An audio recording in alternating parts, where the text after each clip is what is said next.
Hello everybody, welcome into our latest live stream. Today it is, what day is it? The 6th of August 2025.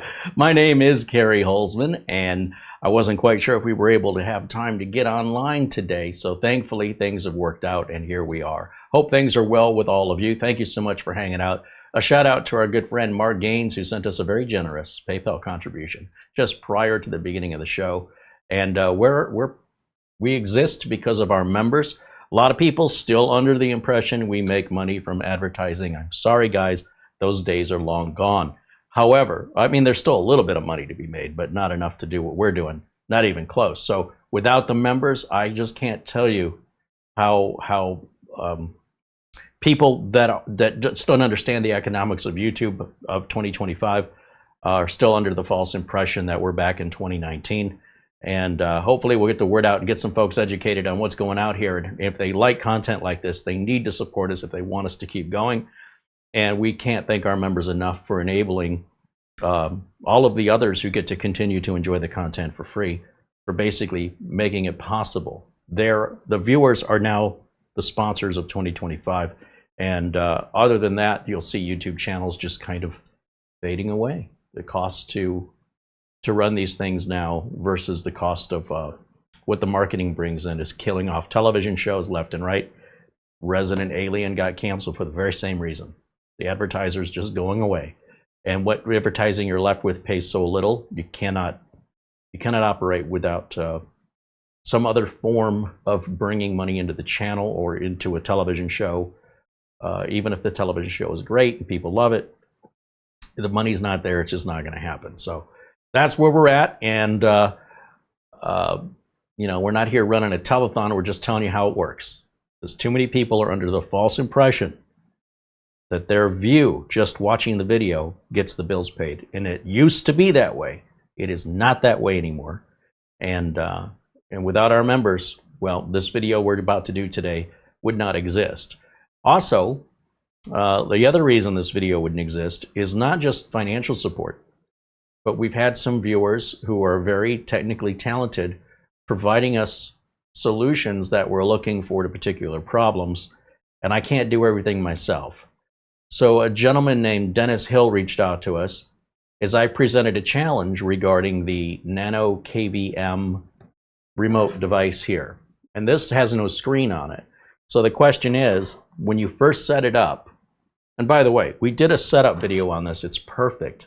There's no reason for me to reshoot that except the end of it. When it's all said and done, how do you find it on your network? There are third-party utilities like Nmap and others, Angry IP Scanner, logging into your router and looking for it. Once we're able to log into this, once we find it, we can log in. The first thing it makes you do is change your login credentials from the generic ones to actually, you know, a proper username and password so other people can't get into it and change it. And then the second thing you can do is give it a DNS name or an MDNS name. So that way I never have to worry about it not having a screen.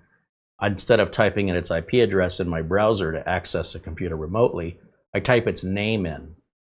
So I always name it NanoKVM. Then I can just go to my browser, type in nano-kvm, that'll translate to whatever IP address it gets assigned, and I'm logged in, at least as far as my local area network is concerned. And I thought, you know, the one tool this needs is the same tool every NAS has, which is a discovery utility, like the desktop utility, the desktop assistant from Synology, the Synology assistant, to find your Synology, because it has no screen on it. How can you find what the IP address is? Or a QNAP, or an ASUS store, or a TerraMaster. They all have these utilities so you can find them on your network without having to be really comfortable with networking and running things like IP scans. And most people don't even know how to log into their router, and if they did, they wouldn't even know what to look for. So I put this request out for someone to find me a utility that could find the nano-kvm. And a lot of people misunderstood the assignment. They were trying, and I appreciate that they were trying, but they didn't understand it. I thought I had a solution, but it turns out my solution was built off of a networking cache, meaning that I had already had to have been there once before, and then it can find it from that point forward, which negates the whole point of having it.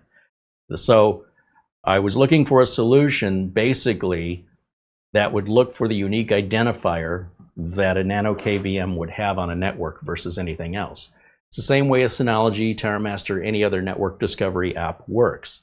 So what could we use as something like, since we don't know the version of the software and how they might reconfigure the software, what about this never changes? Well, when a company is assigned a network interface card, they get a media access control number that's assigned to them. And essentially, it's a serial number so that no two network interface cards have the same serial number. And they say the first 3 digits of the serial number belong to this company, and or maybe 2 companies. But essentially, there's so many serial numbers, the odds that you would have the first 3 numbers being used by anybody else or anyone else other than that specific manufacturer, highly unlikely. So we know the first 3 hexadecimal numbers of a 6 hexadecimal serial number of the network interface card that sipeed uses on their nano-kvms. So if we look for those first 3 hexadecimals over the network, just everything on your particular IP range, which is going to vary. Your network is going to be different than mine. Let it take whatever you've got and just scan that whole subnet that you're on. And it's a little bit slow, but it does the job. It'll come back, well, in theory, it should work. I haven't tested this yet. It should find this. Now, once we find it, it'll tell us what the IP address is. Once we have the IP address, we can log in and we can assign it our own never-changing IP if we want to do that. I definitely will change the MDNS name, which is never the same. Otherwise, what if you had 3 or 4 of these on the network, right? That's the other thing. The tool should find any instance of any network interface card beginning with the same 3 hexadecimal serial number codes or media access control numbers. Those should be assigned to sipeed, and I'm hoping when the nano-kvm Pro comes out, it'll still have the same first 3 hexadecimal media access control assigned to it. Not that that will need it, because that has a screen. The reason why all these nano-kvms have screens is so you can see what the IP address is for that first time access. Once you've got it the first time, you set the MDNS and you just use the name, right? You've got to know my phone number before you can add me to your phone contacts list. You can't just put my name in and have it just find me on the internet. You have to assign it a number one time. So the first thing you got to do is figure out what the heck my number is. You tell your phone, once you've got my number, that's Carey. Then from that point forward, you never have to see my number again. You just tell your phone to call Carey, and it just works. That's how DNS works. DNS is the internet's contact list that translates those names that humans are good at remembering, like Google, into their actual IP address, which is like a phone number, but it's 9 digits usually. 12 digits. In any event, it could be 11. It could actually be 10, but regardless, it doesn't matter. Getting into some minute details that don't matter. Could be up to 12 characters long. Let's just leave it at that. Numbers. An American phone number is 7 digits plus the area code, which is 3 digits, plus you would dial 1 to get out, so that's 11. So a phone number in full is darn near the length of an IP address. They're very difficult to remember. So DNS, or the domain name system, that's your big contact list. That's going to automatically translate. So the way Google does it is for internet IP addresses. The way we do it in our home networks is for our local area network. Wide area network is the worldwide network. Local area network, LAN, that's inside what's connected to your router. That's you. And that could vary depending on your router or your own personal desire to change it to something besides the defaults. So they can vary throughout a number of different ranges and subnets. So it's important for a tool like the Synology Discovery Tool or the TerraMaster Discovery Tool, the QNAP Discovery Tool. They've got to take whatever IP address you've got now and scan it for something unique that acknowledges that's the QNAP, that's the Synology, that's the TerraMaster, because these usually don't have screens on them. If your NAS has a screen on it, it'll usually display the IP address, and then you can just go type it in. But if you don't have a screen, and you don't understand how to log into the router, or if you even do, what to even check, which most people don't know how, How would an average non-technical person be able to utilize something that's so easy to use? Why do you have to be technical to use it? Because no one's bothered to take the time to explain it. That's all. That's all it is. It's that simple. So I thought we'll give this a shot. And Dennis understood the assignment. And Dennis wrote an executable file. It's very small. It's probably going to show up as like Windows will say, we don't know what this is. Could be a virus because, you know, Dennis isn't a big corporation getting all the authentication. But we know Dennis, right? We know it's not a stranger. We can scan it, make sure it's virus free. It's a little tiny app. It's open source. You can see what it's doing. And I've never used this computer and this together, so there's no way it's in the cache, in the network cache. So I thought we'd demonstrate this live and see if it works, because this is a tool that if you're going to build a NanoKVM, like the NanoKVM LITE, this is the one piece that sipeed doesn't provide. And I think this, if this works, we need to make sipeed aware of it and let them adapt it into their whole open source architecture to include in the library, because that's the one piece of this that makes it complicated, is just finding it the very first time you configure it. How do you find it? Without teaching people all kinds of networking tricks. Routers are all different. You know, where you're going to look in your router, how do you log into it? That's way too complex to try to explain. So most people don't even want to know that. They just, I bought this, I want to use it, how do I use it? This is the one missing piece, and I think Dennis has solved it for us. So if you're out there watching, Dennis, you're the only one who understood the assignment correctly. And I appreciate everybody else's attempts, but they weren't really thinking it through. So with that, we're going to give that a shot. I want to say hello to everybody joining us today. I don't know if Dennis Hill is in our chat room. If you are, please say hello. We do have the chat opened up to everybody today. Mark Baggett says hello. Of course, our friend Mark Gaines and David Graham join us, along with Viper 30 and Doman 2000. Viable Solutions says hello. Barry Klein saying hello. Gary Tatum and Jim Kenny, Gilberto Colazzo, and Paul Vercher saying hello here in the chat. Of course, Mara is hanging out there with you guys. There's Dennis KF. Oh, I'm just going to say Dennis K joining us in the chat. I also see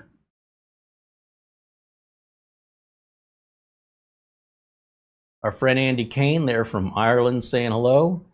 Stephen Burt and Bruce Key also say hello. And a shout out to our friend Buster, who, if he's not tuned in now, it might be a bit late there in Scotland. I'm sure he'll be watching the stream about the time we go to bed. So a shout out to our good friend Buster. Yeah, sort of a last minute show because we had a couple things going on today. And believe me, I don't want to be outside today. 117 degrees. Tomorrow, 118 degrees Fahrenheit.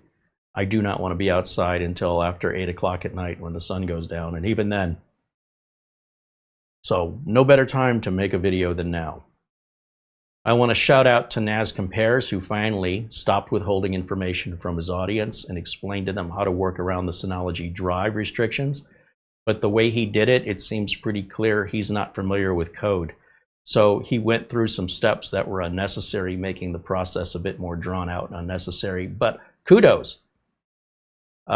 You know, when I see people in the NAS space, like Naz Compares, SpaceRex, and Lawrence Systems, knowingly and willfully withholding information from their audience when they're supposed to be unbiased reviewers, the reason I call them out, it isn't to start a fight or a drama.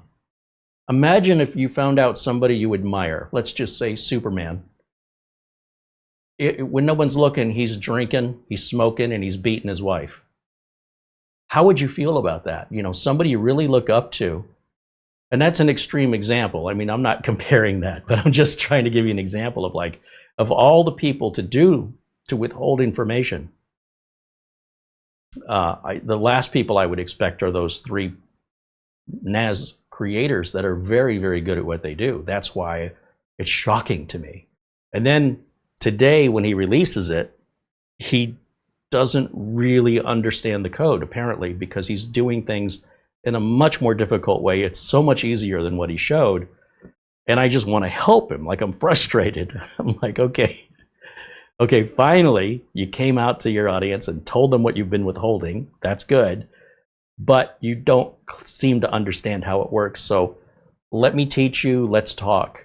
But I'm afraid the way it's coming off is like an attack. And I don't mean it as an attack. I really want to offer a little boost to kind of get them up to speed on it. You don't have to be a developer to know how to use this, but it sure would have helped if you're teaching other people how to understand what the code is doing and why it was unnecessary for him to follow a bunch of steps that he did. And that's how we learn, by teaching. And sometimes people, especially if you take the wrong approach, like with me, for example, if the approach is, kind of hammered, it's a bit blunt, there's going to be pushback. And I'm sure that's coming across that way because I'm frustrated. And it's not what I intend. What I intend is to say, look, let's work together. Let's get these folks that are respectable NAS reviewers to disclose the information and do accurately. That's all. And there's so much speculation then that comes from the audience, because the audience has no clue how code works. And it's obvious because they make up nonsense in their imagination that says, well, what if Synology blocks this? That can't happen. If you understand it's built on an open source operating system and you understand how code works, then there's no way for them to block it. Well, what if they decide to block it now that you've made it public? This has been public for 7 years. Synology introduced drive restrictions in 2018 in order to prevent hard drives from being used in NASs. Ask me how I know. All they've done is they've tightened the restrictions year after year. That's all they've done. It's the same fix that's been in place for 7 years, and people are acting like we're exposing something new that now Synology is going to react to. This was new 7 years ago, but the viewer doesn't consider that. The viewer that's leaving the comments thinks now that they know it, it's new information. No, that's 7-year-old information that you just got today. That's new to you. It is not new to Synology. Furthermore, they go, well, what if it stops making my NAS work? No one ever said it was ever going to stop making your NAS work. If the drives go into a caution state, right? So let's say, for example, worst case scenario, they were to reset this in such a way that now the drives are no longer allowed again. It goes back the way it was, which is putting your drives back into a caution state, meaning the NAS still works, you just can't expand it or repair it until the caution state's been fixed, which is done by running the patch. It's 2 seconds of a fix, and yet the viewers, they don't allow themselves to be educated before they use their imagination. I mean, they might as well, from my perspective, say, well, what happens if it spontaneously explodes? What if Synology finds out about this? Well, what do you mean, what if? Synology's known about this for years. And what if it just catches fire and blows up? Okay, that's not how this works. Yeah, but what if it did? I wouldn't want to take the chance. Oh my God. Oh my gosh. So the internet is just filled with people who want to use their imagination to be afraid of something they don't understand, instead of asking questions to better understand how does this work and why does this work. They drum up all this nonsense based on nothing other than whatever they can think of. What if it wakes up in the morning and walks into your bedroom and stabs you with a steak knife 13 times? I don't think you understand how tech works. What if it grows legs and attacks you? Yeah, no. What if you got a little more educated if you're that disturbed by it, so you don't have to be afraid anymore? The education solves all fear. And it's one thing to keep it to yourself, but it's another thing to post it in the comments so someone else might think you actually know what you're talking about and convince them to avoid the patch, or that there's risk to it that doesn't exist. And even when the guy demonstrating the patch clearly doesn't understand what it's doing, because if he did, he wouldn't have gone through all these unnecessary steps, making it take 20 minutes instead of 2 seconds. That's the problem, right? So I'm trying, my frustration is I want to help, but it's probably coming off very aggressive. Like, I trust you. I thought you knew better. What are you doing? Let me help. Ask for help. That's fine too. And then that just bleeds over into the comments where they do the same thing, and I'm getting really, really frustrated. And Dennis is in the chat room. That is Dennis in our chat room. Right on. All right. Well, this shows thanks to Dennis, of course, and to all our members. Mara just passed me off a note there that let me know that that's Dennis. So I'm glad Dennis is here. Anyway, I will be following up with a lot more Synology information so we can deflate this balloon that people are blowing up for no apparent reason. What was the expression? There's an expression that all new technology is the same as magic to people who don't understand technology. What was it? Arthur C. Clarke's third law states that any sufficiently advanced technology is indistinguishable from magic. You understand when David Copperfield is making something float, it's not really floating, right? You understand it's all an illusion, it's a trick, it's not real. It's called magic, and real is called real. We have two different words for this. So if you don't understand the technology and you don't understand the details and how it works, then essentially it's magic to you. And then you think, well, if David Copperfield could do that, then David Copperfield could live to be 275 years old. That's not how magic works. So when you understand how the tricks are being done, which kind of ruins the magic, all of that anxiety, like, oh, he's made a deal with the devil. No, he's got a skilled trade of manipulation and distraction and illusion, as would any good magician. And if you don't understand the technology, it's the same as not understanding sleight of hand. It's not magic. And if you don't care, then don't care. But if you claim to care, then do a little research. You've got a keyboard, you've got the internet, all the information is there. You can break down the script and ask Copilot or ChatGPT or whatever to explain to you what does every line of this code do, and break it down line by line, and it will explain it to you. But instead, people would rather just go off the rails with their imagination with any lack of education or experience in the industry, or the last time they were in the industry was 20 years ago. And they're still trying to apply the rules of 20 years ago to today as though that's actually applicable. And it's misleading other viewers. And I'm trying to put a stop to it. It's like trying to stop a locomotive, just me, just standing in front of it. I realize it's a ridiculous thing that I'm trying to do, but damn it, I gotta try, because it's just maddening. It's so maddening. Frank Jimmy saying hello there in the chat. There's Andy saying hello. Martin Hogg joins us from Scotland. So yes, whenever you feel afraid of anything, the secret to getting out of the fear is education, or just deal with it. Those are your two choices.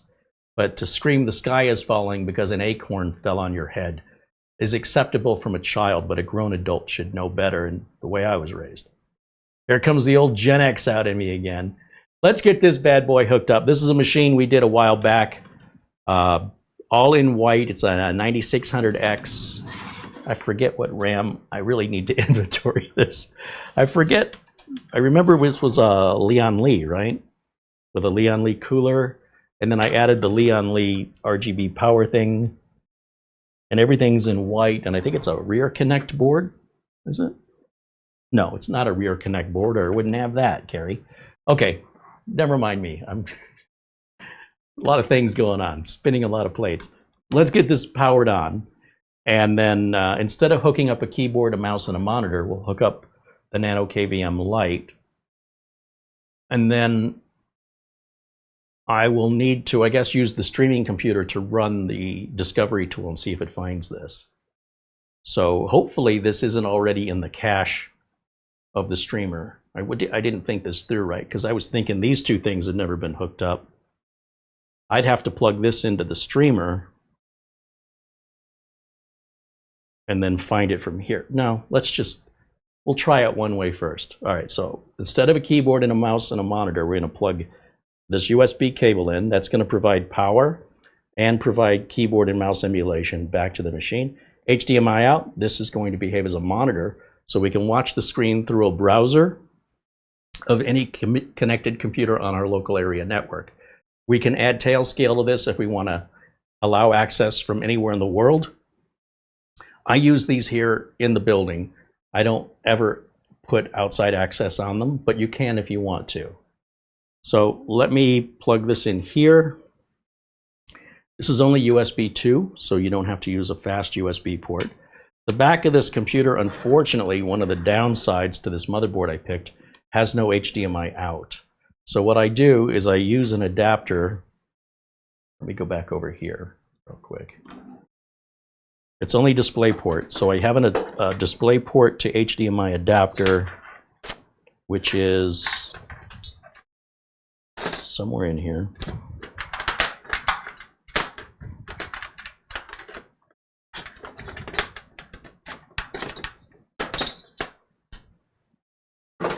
No, that's USB Type-C to DisplayPort. This one, is it? Yeah, so this is DisplayPort out to HDMI in right here. These are like $9 on Amazon. And you can plug this into the back of a computer so you can keep your HDMI cable to your monitor.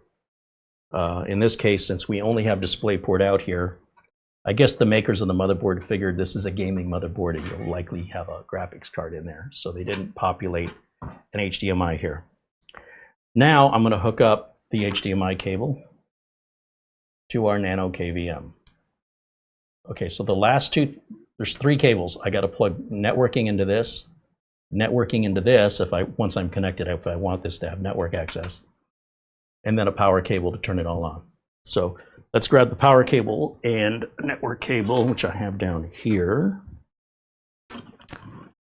Make sure the switch is off. I need 2 network cables. I need one for the NanoKVM and one for the PC. Let's see if this will reach. I got to turn this around. So if I come around this side, you guys might see me plug this in better from here. This cable's a little short. I'm going to plug that one in right there. And I have a second one that's much longer. Now, what I'm looking forward to on the NanoKVM Pro is the ones I ordered have Wi-Fi. So once I configure them for Wi-Fi, I shouldn't have to hook a separate cable up to them. If I'm installing Windows remotely, then I don't want a network cable on the box. Not until after Windows is installed. Or if I'm updating a BIOS, I don't need the network installed. So I can work off of one cable pretty easily. Or I can use a network switch if need be, or even a network splitter. So we'll get more into that at another date. With that, all we have to do is turn this on. And I got to turn the power supply switch on. All right, let's turn this on. Here we go. And we'll let that fire up. And we have no keyboard here to control this. We have no monitor, and we have no mouse.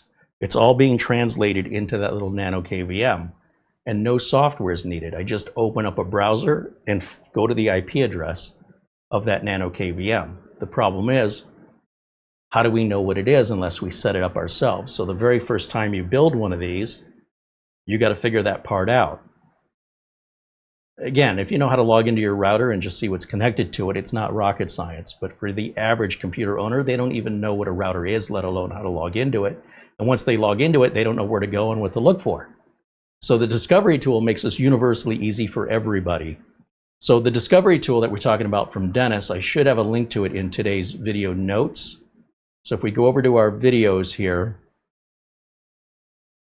and we'll scroll down. Let's see, we should be able to share the screen with you guys.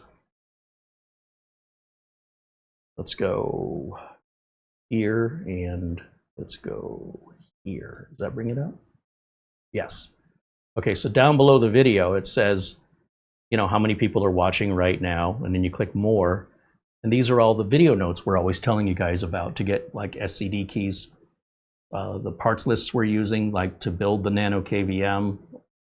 These all point to Amazon, where we make a small commission. These are the software license keys we use with the discount code, all the direct links. But at the very top, the first thing we talk about is the subject matter, the title of the video. And as you can see, Dennis has provided us a link here. And if we bring that up, we see the source code and we see he's made an executable file. And that's what I wanted, was an executable file. It's very small, it's only 68K. This would fit many times over on an old-fashioned floppy disk. Now, because it's an executable file, it's going to be seen as a dangerous file from Windows, right? They're going to say, we don't know what this is, because Dennis has written this no differently than the way a virus writer writes a virus. There's no authentication process. So you really need to know your source, and of course, virus scan things if you don't know the source. We've already done all that. So I click on it, and it downloads it here, and when I run this, it's going to prevent us from running it. We click more info and say run anyway. It should open. This file contains a virus or potentially unwanted software. So Microsoft Security is coming up. So bear with me for 1 second here. It might have deleted that file. Let me try again. There is a workaround on how you get this approved to bypass the virus check. It's not a virus. This one isn't anyway. And there's also just the script you could run too if you just wanted to avoid an executable file. So we just need to make sure the executable file works. So what I'm going to do is I'm going to temporarily disable the virus or add it to the list, I suppose. If we go to, let's see, it's been a while since I've done this. Let's go to the security settings. It should be here. It's going to let me see those.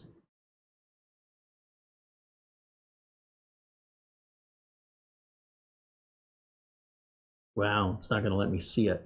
Okay, let me try something else. Let's try, we'll go to a display capture, which is going to create video feedback here, but bear with me for a second. Display capture, there we go. Now minimize this. Now you should be able to see what I'm seeing here. And if we look under protection history, it's threat blocked, and it doesn't know what this is, right? He just coded this himself. So this is from an automatic antivirus perspective, from the antivirus making up its own rules, if you will, as to what looks like suspicious behavior. This falls under suspicious behavior. What we want to do is we want to allow this.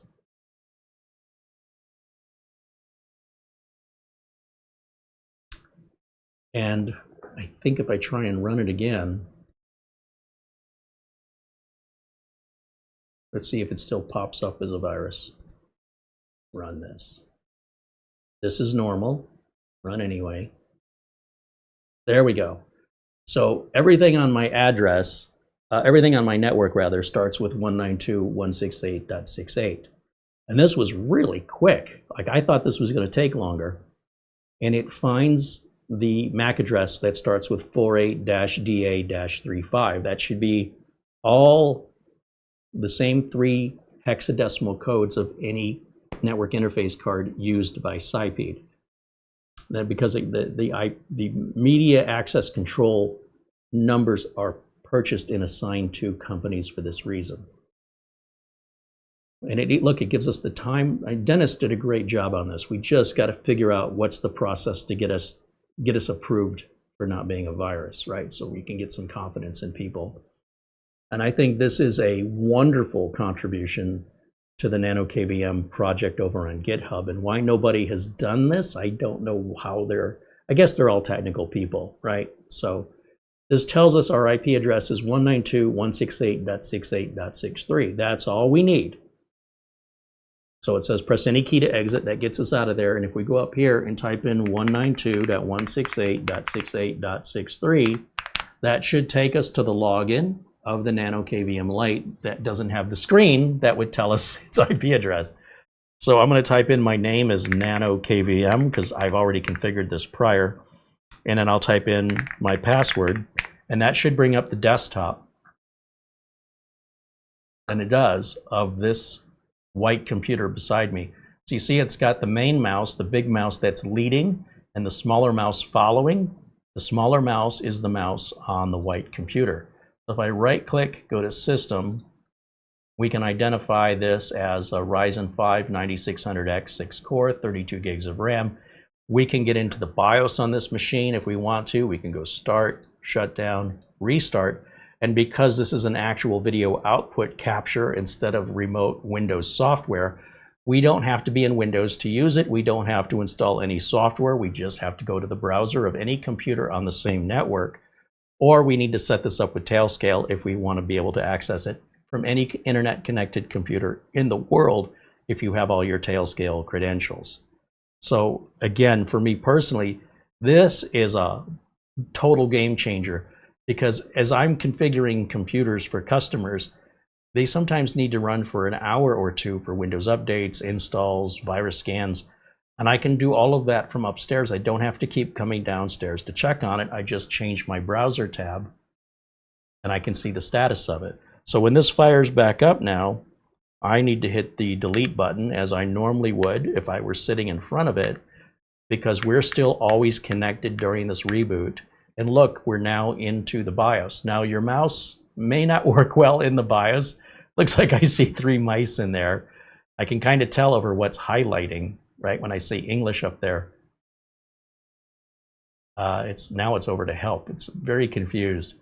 But you can always default to using the keyboard, and we can move around with the keyboard if that gets too confusing. And there is an option where if the mouse is acting wonky, you can put it in what's called HID only mode, and that will restart the NanoKVM and turn off its ability to act as a flash drive. Because the NanoKVM runs off a 32 gig micro SD card or transflash card, it leaves like 21 gigs available for you to use as, you know, I put my system utilities, I can put Windows 11 ISOs on it and actually virtualize those ISOs as though they were actually installed. When it restarts the NanoKVM with that, we have to log in again.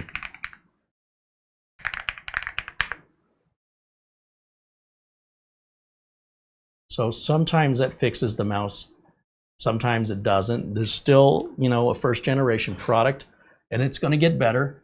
It depends on the motherboard. Most boards this works fine. Every once in a while you'll see something like this. You can always use the keyboard. But when I put it into HID only mode, it gets rid of the virtual D drive, utilizing the spare space as a flash drive. And it often fixes these kind of problems. But when it doesn't, again, you can always default to the keyboard. Or if I wait to see what's highlighting in orange, that's how I know which mouse to use. When I hover the mice over things, you'll see they start to highlight. So if I were to go to, let's say we wanted to update the BIOS, we'd go down to QFlash. So just wait till I see the mouse over QFlash, if I can get it there. And if for some reason, like I'm moving my mouse all the way to the bottom,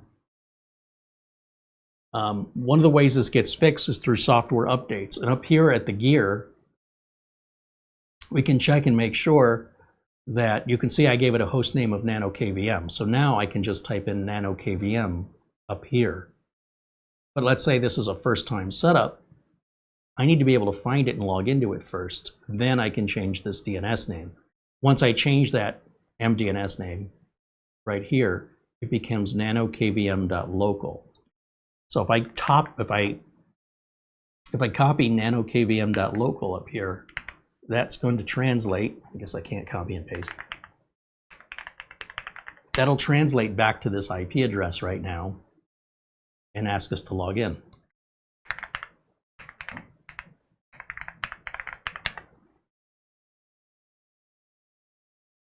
And there we go. Then from that point forward, no matter what network we're on, as long as we're on the same local area network, that's all we need to remember to log into it, no matter if the IP address changes or not. Or we can go back into settings and we can give it a permanent, or what we call a static IP address. We'd also check for updates. And so this is where you would see potentially issues with the mouse addressed in future updates. And we can turn on future preview updates if we want to get like the betas, if you will. And it'll just give us a little blue dot right up here next to the gear. If there's an update available, you got to kind of watch for it. It doesn't automatically apply. So like I said, if we wanted to get into QFlash, and I can't seem to get there, no matter what I do, it's not letting me go down far enough. I'm going to hit the tab button on the keyboard, and you see how I'm cycling through all the different options that are turning orange. And then as I cycle around the entire screen, top to bottom, right to left to right, I will eventually get back to, well, I just passed it, so Shift Tab should take me back one, and press Enter, and now we're in the Update BIOS using the keyboard to navigate around if need be. Usually the mouse works fine, but that's all I wanted to show with this, and let's see if we can hit. We'll just hit Escape, Escape. Are you sure you want to exit? Enter would be yes. Discard changes and exit. I think I hit yes, didn't I? Yeah, and so it's rebooting, and it's as though we're sitting in front of the actual screen. Unlike Windows remote software like Instant House Call or TeamViewer or any of the others that are out there, you have to be in Windows first. Then you can have remote access to it. But what if you need to enable TPM to do a Windows 10 to 11 upgrade, as I have to do? It's a relatively simple thing when you have access to the BIOS. But without access to the BIOS, it means getting in the car and going to the client's location. Or you have a knowledgeable customer who knows how to do it, which never happens in my world. Or you get the customer on some kind of a video call, and you can have them point the computer at the screen and you can guide them. Since all the systems I build, the BIOSes are all different depending on which generation of chip, and if it's Intel or AMD, what it's called, if it's called PTT, TPM, or FTPM, and where it's located in the BIOS. I have to see it in order to identify how to guide the customer to it. But if I do it myself, I can do it in like 30 seconds. So if a customer's got multiple machines, I'll mail them a NanoKVM. If the shipping's free from Amazon, I'll tell them to plug it in. And once I get access to it, I can do all these changes and start the Windows 10 installer, and then they can take the NanoKVM, unplug it, and stick it in a drawer. You know, it's very, very rarely do I need to use that for remote support. I primarily use it here in the building to get access to computers in the building while I'm here. So while I'm upstairs, I want access to what's downstairs. And that, as I mentioned, it's a game changer because I'm able to work so much faster, so much more efficiently. So I don't have to walk downstairs as I remember to check and see the update. I just hit the browser tab. So let me jump back over to, hold on a second, we're going to get this all wonky again. There I am. And that is an amazing tool. So your next challenge, Dennis, is how do we get that approved or verified as trusted software? I don't know that process, but I know it's got to be simple. Probably something we could ask Copilot if you might already know the answer. I don't know the answer to that.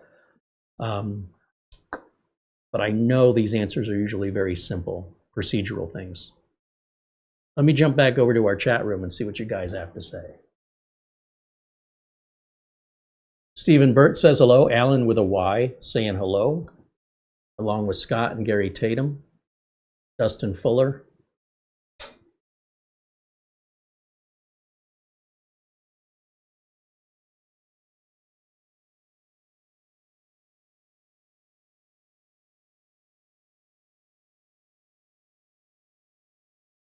Andy says a lot of the creators seem to be pushing Ugreen at the expense of Synology.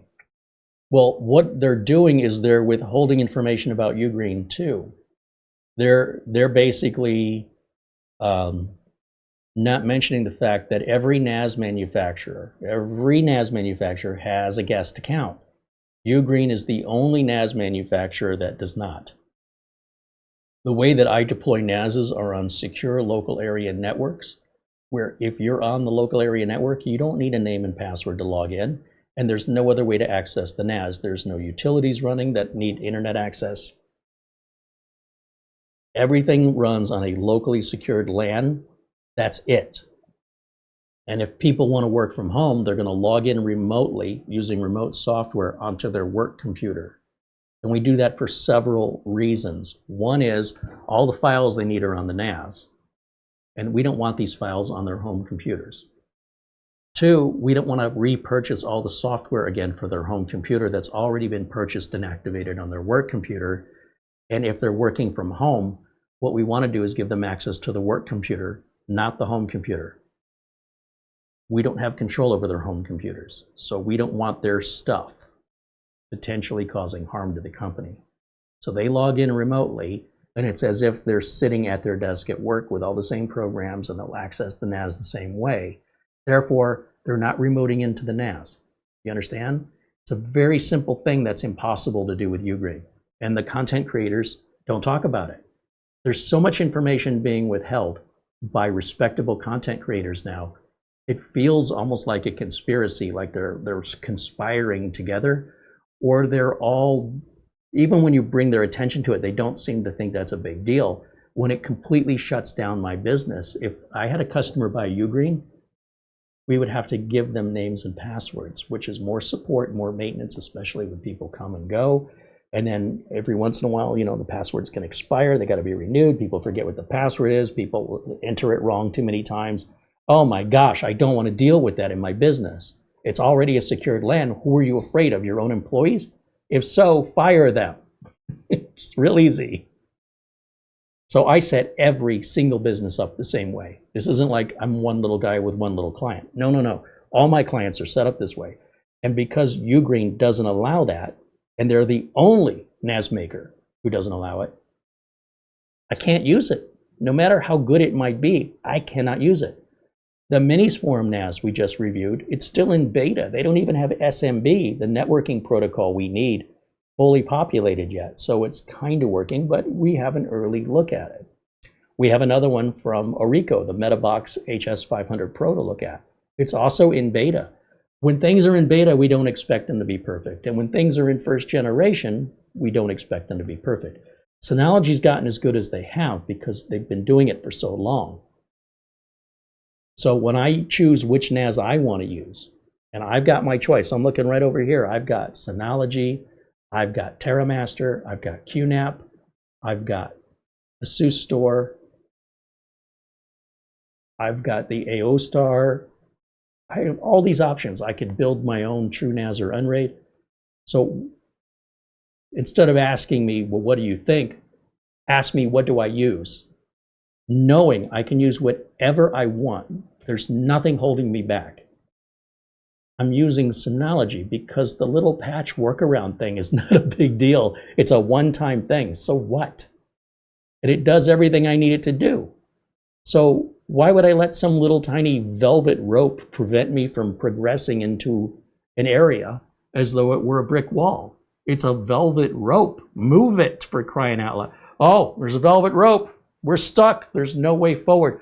Listen, if somebody's chasing you and you're trying to run for your life, are you going to just stop at a velvet rope? Maybe you will. I wasn't raised that way. There's no way I'm letting a velvet rope and a brick wall confuse me on what my options are. And this analogy thing is a velvet rope. That's all it is. And for anybody to state it as anything more than that, they don't understand. Like they just, it's okay. They don't understand it. But they shouldn't be giving an audience, even a Redditor leaving a post, the impression they know what they're talking about. You're welcome to not like it, and you're welcome to have an opinion about it. But what's not welcome is making up your imagination of conclusion without any evidence or citation of what you're talking about. So this is why I think it's funny to me that people will post this kind of a thing. And I will use this example as many times as I have to.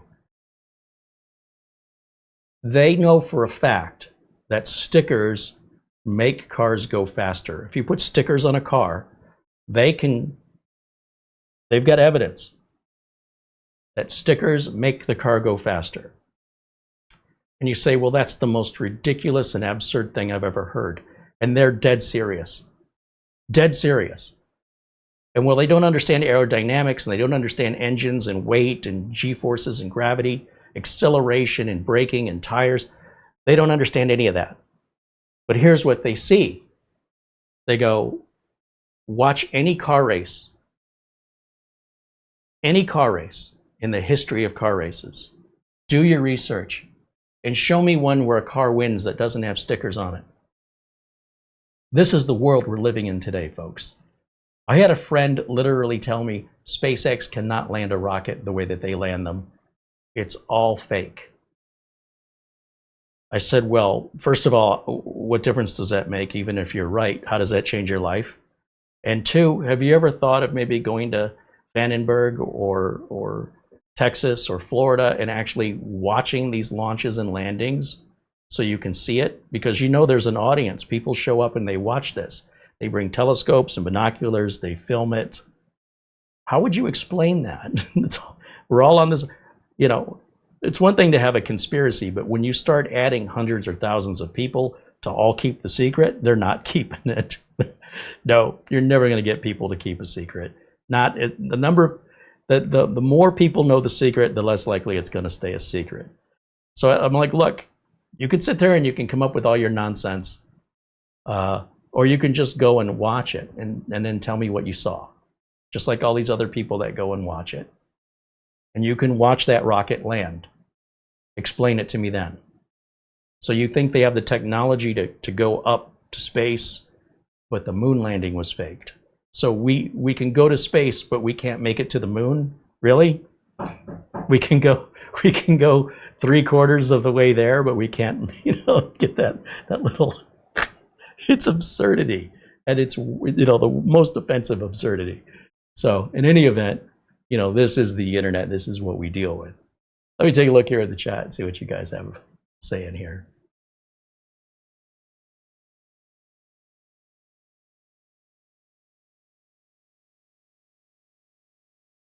Yeah, you just have to be aware of it. Dennis says I can move the file to my GitHub account and have to sign it with Microsoft. I've never signed any code with Microsoft. Yeah, let us know if there's any fees for that. I'm happy to pay for it if I can afford it. It shouldn't be very much. And I mean, it's a fantastic utility, and I can't thank you enough for writing it. It seems to work really, really well.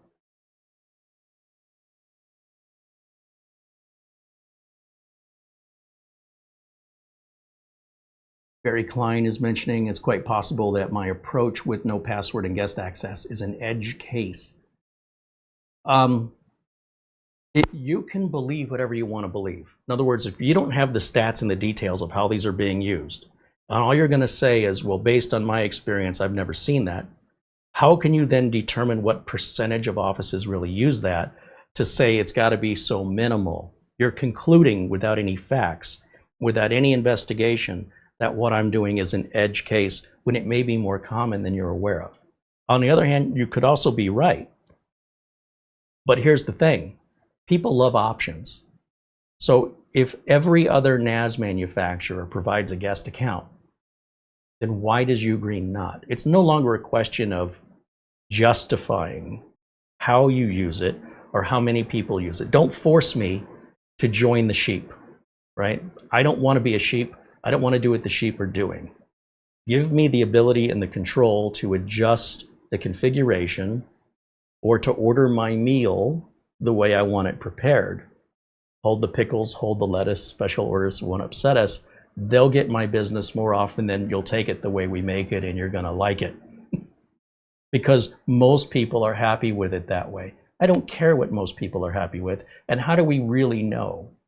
What measure of analytics are we using for data collection to assert this is a fact, when for all we know, most people are making custom orders? We don't know. That's why we have options. We don't force people one way or the other. But Ugreen has decided to not do that. Well, everybody else does. That's the only point I'm trying to make, is when these folks are reviewing the Ugreen, none of them are mentioning that.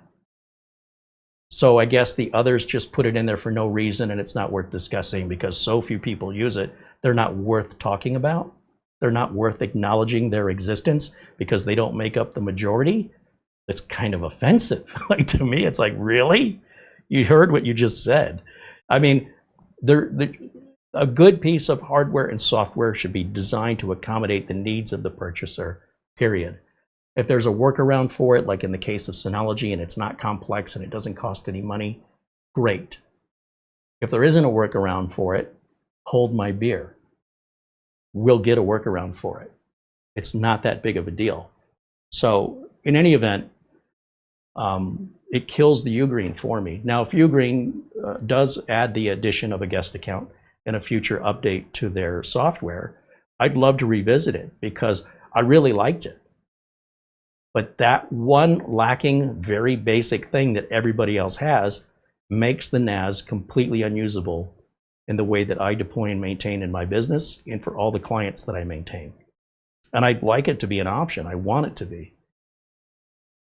And I'm not going through the process of making even one password that everybody shares, because now that's the same as having a guest account with added complexities. There's no reason to have that. So in any event, ask me how I really feel. People love options. That's all I'm trying to say. To take away options for no good reason, it's unjustifiable and unprecedented, and I can't get over that. Now, if they said, well, TerraMaster took it away, and Synology took it away, and QNAP took it away, and ASUSTOR took it away, so we took it away. Okay, I guess if everybody else is doing it, but you guys just decided, Ugreen just decided, you're the only ones who aren't going to do it. And yet, why does everybody else still do it if it's so unimportant and nobody uses it?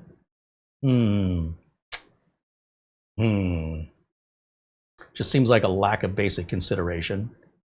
But what do I know? I kind of get worked up over that. Don't tell me I'm not using it right. How dare you? You know, not that he said that, but it's sort of like this is implied that that's so unusual. If it's so unusual, then how come everybody else has it as an option except Ugreen? That's all. It doesn't make any sense. All right. Anyway.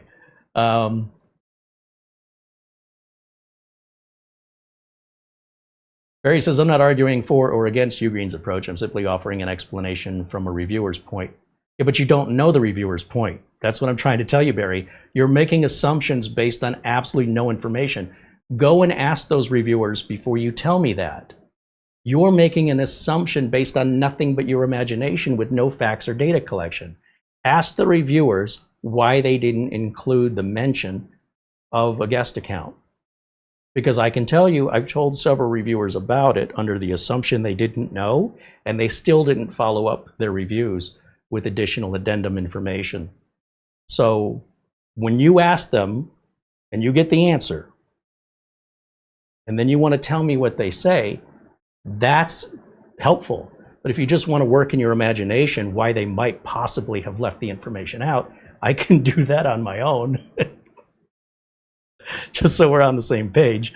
I don't need your help with that. I have an imagination too, but I try to focus strictly on facts based on, essentially asking questions or digging for the facts, getting the information directly from the reviewer, for example, get it right from the horse's mouth and find out. I doubt they're all going to have the same answer. So does it, consistently rely on, it's not important, I'm aware of it and I don't care, I didn't know? Who's to say, depending on how much data you collect, which way it's going to lean, but probably a little of both. I didn't think my viewers would care. That may be an answer. There's a lot of possible answers there. And I'm sure if you ask NAS Compares and you ask SpaceRex and you ask Lawrence Systems, you're going to get 3 different answers. I'd bet money on it.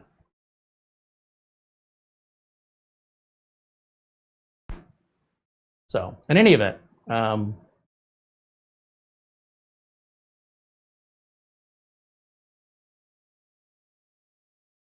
Dennis is asking at just smb.conf.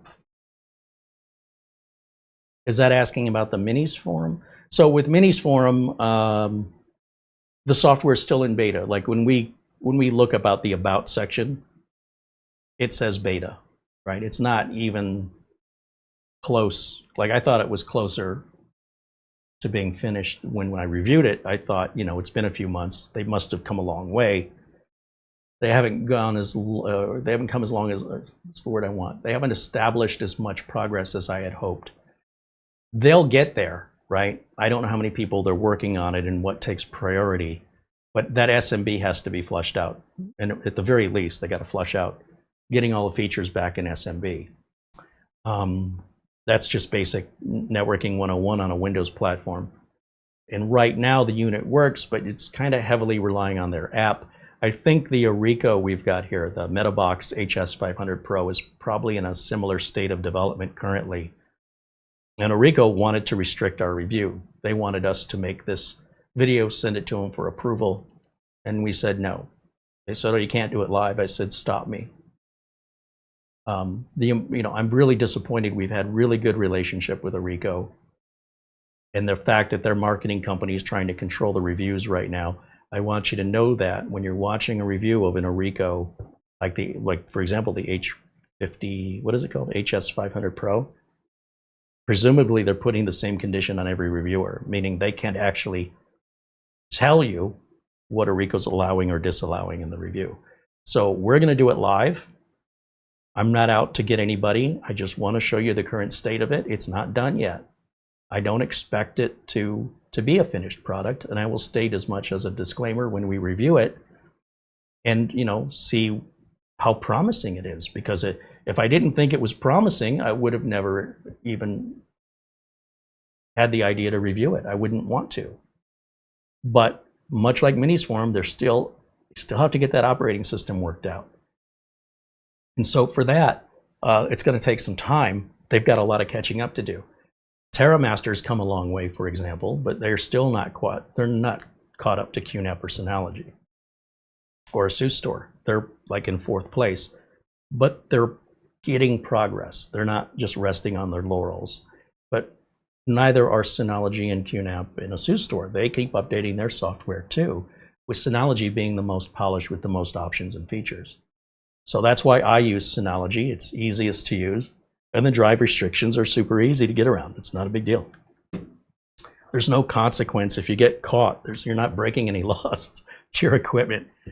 It's like HP telling you have to use their ink and you have to use their paper. How many of you in the audience only use the ink and paper that the printer manufacturer says?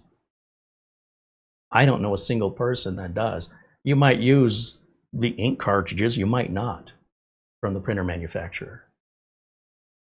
And HP's gotten really heavy on the DRM, and there's workarounds for all that. None of it's illegal. You don't have to use their paper. You don't have to use their ink. You don't have to use their toner. For crying out loud, it's toner. They didn't invent it. It's ridiculous that people believe this nonsense. I think it's absurd. It's purely voluntary if you wish to behave to a company's policies. Unless you're employed by that company and they could fire you, you have no legal issue here. It's yours. You can put whatever ink in it you want. You could hook an IV to your arm and fill the ink cartridge with blood, because price per ounce, that's a lot cheaper to print with blood. What is ink? $10,000 an ounce or something? Anyway, nobody's stopping you. I'm not saying you should or that it's a good idea. You wouldn't be breaking any laws. It's your equipment, it's your ink, it's your paper. If you want to buy all HP ink on an HP printer with HP paper, and you want to pay that much for essentially, in my experience, what appears to be exactly the same thing, don't let me get in your way. But the Synology with the drives thing, it's so silly. And for anybody to make a big deal out of it, it's a velvet rope. Move it out of your way. What's the big deal? Anyway, just saying. Got a Duracell flashlight. I can't put Energizer batteries in it. What's going to happen?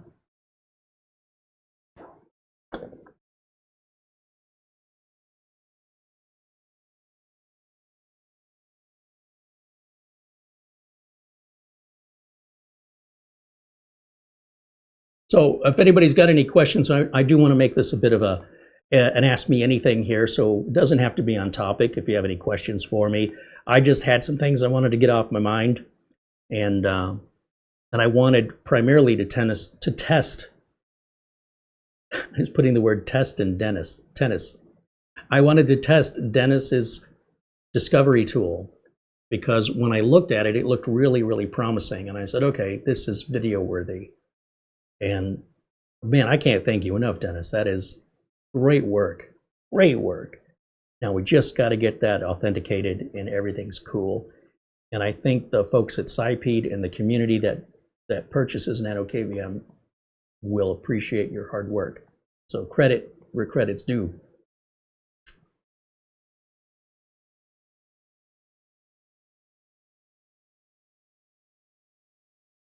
All right, let's see if there's any other questions. When do you think the KVM firmware will be updated?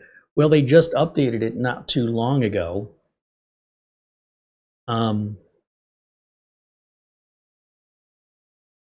If we look at, there's a KVM GitHub page strictly for the KVM.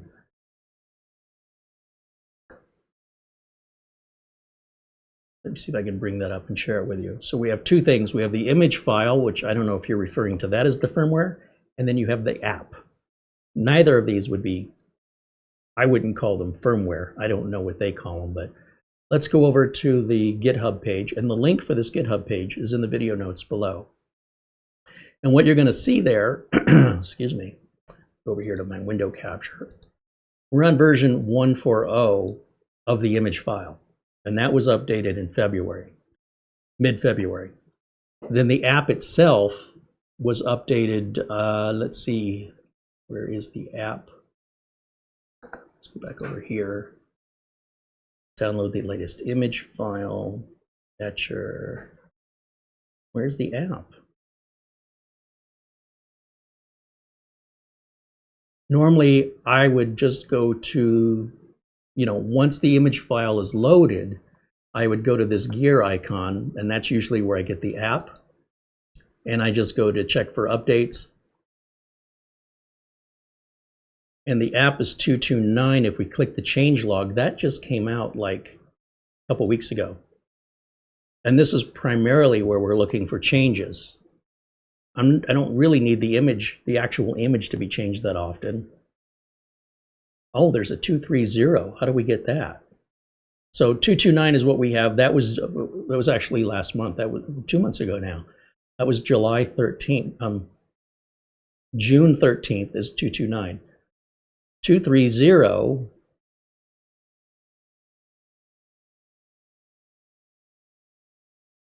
is a preview. Is that what it is?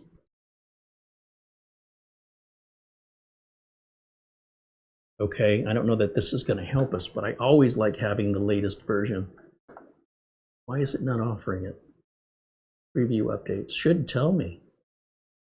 Click away from it, and then let's click back. Then it'll scan, and it's not offering that. I would have thought it would offer 230. Interesting. So whether I turn this on or off, it doesn't take effect until I go to a separate menu and then come back again. Then it checks, with that setting in effect. So I should be seeing a 230 any day now, I guess. But that's, if you look at the history of it on the changelog, you'll see it gets regular updates like once a month. It went from 227 to 228 within a couple of weeks. 226 was a few weeks before that. 225 a few weeks before that, and even just a few days before that was 224, even 223 on the same day.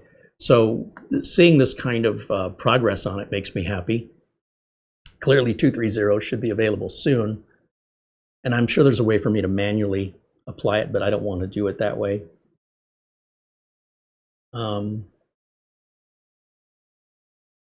And you don't have to get each one. So if you buy one brand new and it has, let's say it's got 220 on it, you just check for updates and it's going to grab, like today it'll grab 229. It's a pretty quick download and installation, and then you're good to go. Sometimes it needs to restart the NanoKVM. Sometimes, actually I think all the time it needs to restart it, and then you just re-log in again. You'll go back to your login page. But it keeps all your settings. So once we set up the device,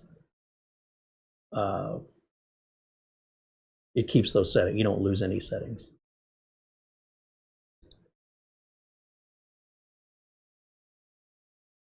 So yeah, appreciate the question. Let's go back over to the chat. And let's go over here. Dennis said sipeed can sign it. You know, sipeed has a Twitter page. And if you reach out to them, they're very active on it. And that might be a good way for you to reach out and present that to them and see if they can assist you in that. Or if you want me to do it on your behalf, I don't know what authorization I have, but I think they would really appreciate it. They just need to be made aware of it.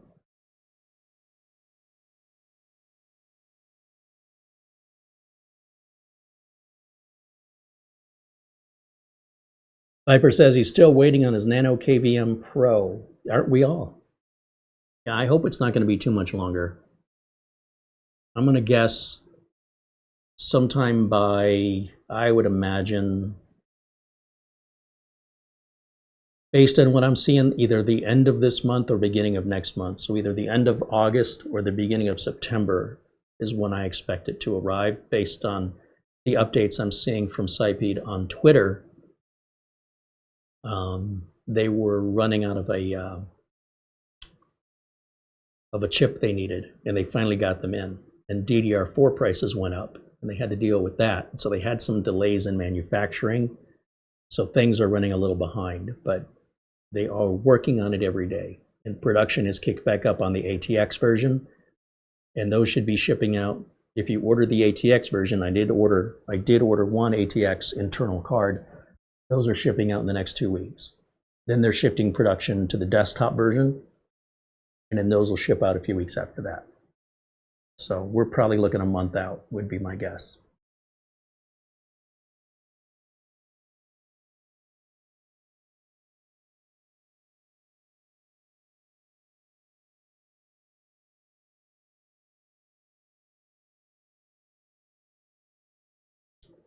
Viper says he ordered it in May. Yeah, I ordered mine the first day. Again, I follow sipeed on Twitter, and they posted, hey, it's available for pre-order starting today. And that same day I pre-ordered it. And then I thought about it, because they said prices are going to go up at the end of the month. This was in July. So if you want the lower price, get it now. And I thought, you know, the NanoKVMs, I think I've ordered about 8 of those now. I've got 2 of them over at Studio A, 1 deployed to the client. There's one I regularly use here. There's one I gave to a friend. And then I've got 3 more brand new in a box, because I'm afraid I'm not going to be able to get them, like the Jet KVM. And the GLINet Comet just isn't cutting it for me. It needs an extra cable. That's a deal breaker. If I got to run 4 cables to it, we're done. I'm okay with running, you know, video cable, USB cable, but on the Comet, you have to provide a whole nother USB cable for power. It will not provide power and USB and mouse the same as Jet KVM and NanoKVM. It's also a bit slower and more laggy. It has no screen on it. It's bigger, physically larger. I like that they made it, but they could have made it half as big with 1 fewer cable needed. It's okay to have that cable as an option. It should not be required, because it's not required on the competitors. So I don't know what they're doing differently, but they need to sort of get on board if they want my enthusiasm for that product. The fact that it's larger doesn't seem to need to be, but that would be a minor little nitpick if it did everything else the same as or better than Jet KVM and NanoKVM. And since Jet KVM has decided, so long as Trump is president, they do not want to do business in the United States, then I don't want to do business with them. And so in the meantime, scalpers can offer the Jet KVM on eBay for $300 plus, and Jet KVM's okay with that. You know, if Jet KVM said, look, the tariffs are changing, we don't know what they might be, and as long as you agree to that and you're willing to pay whatever the tariffs are at the time of your order, we just feel bad you're going to spend $150 on a $70, $80 product. That's still half the price of what they want on eBay. So just give us full disclosure and transparency and let us as the buyers make that decision. They refuse to. They absolutely have put their foot down. They will not do business in the United States until 2029, the very end of 2029, or basically 2030. Well, I'm not sitting around waiting all day. I got things to do.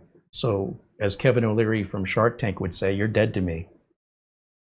So if the GLI Comet isn't cutting it for the reasons I mentioned, and I can't acquire a jet KVM, what does that leave me with? The NanoKVM and the NanoKVM LITE and the NanoKVM Pro. That's what I can get today, and they're also the cheapest. Even if you could get a jet KVM and you can get a Comet, they're available on Amazon, they're a good $20, $30 more. And yet, I don't know that they're better in any way. I mean, the build quality of the jet KVM and the screen is beautiful, but apart from reading an IP address, what do I need the screen for? And the jet KVM is a touchscreen that does nothing. It just shows you status information. It's pointless. So it's overbuilt. The GLI Comet is underbuilt. The NanoKVM is just right. So I hope the Pro is an improvement, but I've got no complaints with the current model. But if you could make it more, make it faster, make it, I don't know, Wi-Fi? Just the Wi-Fi alone would be a big issue solver for me. So we'll see. And I can't wait to get one. We'll definitely be reviewing it here. And no, nobody's going to tell us we have to submit a video to them before we're allowed to show it to you.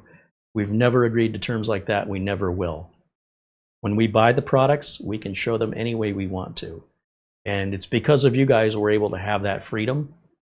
We don't have to worry about Synology not liking it. In fact, Synology's done the opposite. Synology said, thank you, we love your review. Can we send you another? And that's how we have the 1825, the 8-bay Synology. We're going to review that this Friday. And that thing, wow, it's got some really neat features. They've included some Synology branded 4 terabyte drives. So we're going to do the unboxing. They've even included some NVMe Synology branded drives, which I've never installed in a NAS before because I'm always dealing with video files. Caching doesn't really help on large files, but if they want us to demonstrate an unboxing of their stuff, their drives, their unit, and they're saying, hey, you go live, you do it however you want, we're gonna happily honor that request. And then we're gonna make another video showing you how we take the incompatible drives out of the, what's the model we're using, 1325 now? It's the 5-bay NAS. That's what we're using right now with the 10 gig upgrade. They sent us the 10 gig upgrade card too, which is not the slide-in card. It's a actual like slot-in card. It's different. So we'll get to learn and have all this new experience and how this all goes together. And then when we go to deploy it, we're going to replace the, oh, it's a 1525. We're going to replace the 1525 with the 1825. And what we're going to do is on the second video, after we've reviewed it with all the Synology stuff, we're going to put our own incompatible drives in it. And you're going to see it's going to tell us when we start up the Synology, the 1825, we're going to put 5 drives in it. We're going to take the 5 out of the 1525. Doesn't matter what order you put them in. Just put them in there, turn it on. It's going to say, it looks like you're wanting to upgrade from a 1525. Or do you want to reset everything? We want to upgrade or migrate. You click the button, takes about 2 minutes. Migration's done. Then it says your NAS is in a warning state because you're using incompatible drives. I copy and paste the script to the test scheduler in DSM and click run. 2 seconds later, everything's healthy. That's it. Now I've got 3 empty bays. So I bought 3 more 20 terabyte Iron Wolf drives, and I will add 1, and it'll take about 3 days, and it's going to build and expand the RAID capacity to 6 drives. When it's done, which takes about 3 to 4 days, I'll add drive 6. And every time I add the drive, the Synology is going to say, we don't know what this drive is. It's not compatible. And I just click on the task scheduler and run it. It takes that new drive I've added, and it puts it into the drive database. So every time I add a new drive or make a change to the array, if the drive's changing, by running that little task, it adds that specific drive that's missing even if they're all the same, right? Even though all the other drives are Seagate Iron Wolves. It's not saying all Seagate Iron Wolves are okay. It's saying the ones you have are okay. You understand? So every time I add one, that one drive will show up as incompatible and the other 5 will be healthy. So therefore, the RAID will be in a state of caution. Still works, it's not bricking you or locking you out. And then you just run the task, takes 2 seconds. It adds that new drive that you just added, even though it's the same make and model, to your database. And then let it rebuild and expand the array as normal. And then we'll do that for drive 7, we'll do it for drive 8, and when we're done, we'll have a RAID 5 of 8 times 20 terabytes without having to rebuild anything or to copy, all the data off and back on again. It's going to take a few days to do one drive at a time, but the NAS is fully operational the entire time. What do I care? You plug it in, you see the lights blinking like crazy for 3.5 days. I'll look over one day, I'll see the lights aren't blinking. Then I know to log in and check the status. It's going to say, you added drive 6, everything's cool. And I'll pop in drive 7. I do this without turning the NAS off or restarting it. And this could, when it's all done, we're going to have 8 20 terabyte Seagate Iron Wolf renewed, refurbished drives purchased from Amazon. They're $309 a piece. And we're going to live with it every day, and we're going to tell you what it's like. We're putting our money where our mouth is on this to show you that that is completely harmless and simple. And it's once you understand what the script is doing, you know exactly what the NAS is going to do before you even, I already know what's going to happen. I know what the migration is going to do. I know how long the migration is going to take. And that NAS I've never seen before. I've never worked in an 1825. I've never seen one in my real life ever. I've never seen an 8-bay NAS ever in my life, let alone ever used one. So I said, even though we don't need that much space, let's test the longevity of these renewed drives. Let's double our chance for a failure by going from 4 drives to now we've got 5, and we're going to get 3 more for a total of 8. And they're all different ages. The original 4 are a couple of years old, and then these other 4 we're adding, they're fairly new. And let's see if our failure rate goes up, because our failure rate so far in the last 6 or 7 years overall with these Iron Wolves has been 0. 0. Even on the renewed drives, they work perfectly years and years and years. I've never had one fail. So will this be different now that we've got 8 of them together? That's what the test is for. Will Seagate ever introduce an update where the patch stops working? That patch has been around for 7 years. But yeah, okay, maybe. So then what am I going to do? I'm still going to have access to my RAID. All my data is still going to be there. It's just going to put it in a caution state. And then all we do is reverse engineer it because it's all open source. And we just look at what they're doing and just put it back. It's super easy. Like, what's the big deal? I can't do that with the guest account with Ugreen. So that's why I'm saying, given a choice, I'd rather stick with what I know and what I have control over than to try and rein in an unfamiliar horse, if you will, to break in a new horse. It's, risky. So for me, I'm actually putting my money where my mouth is. In all of my clients, except for one right now, they all use Synologies. None of them have a brand new Synology. They're using Synologies like the Rack Station 418. I have a QNAP NVMe. What is that, the 626 or 424? Sounds like a Mazda. That's deployed at one client. They've never had so much as any downtime or failures, nothing. And that's running 4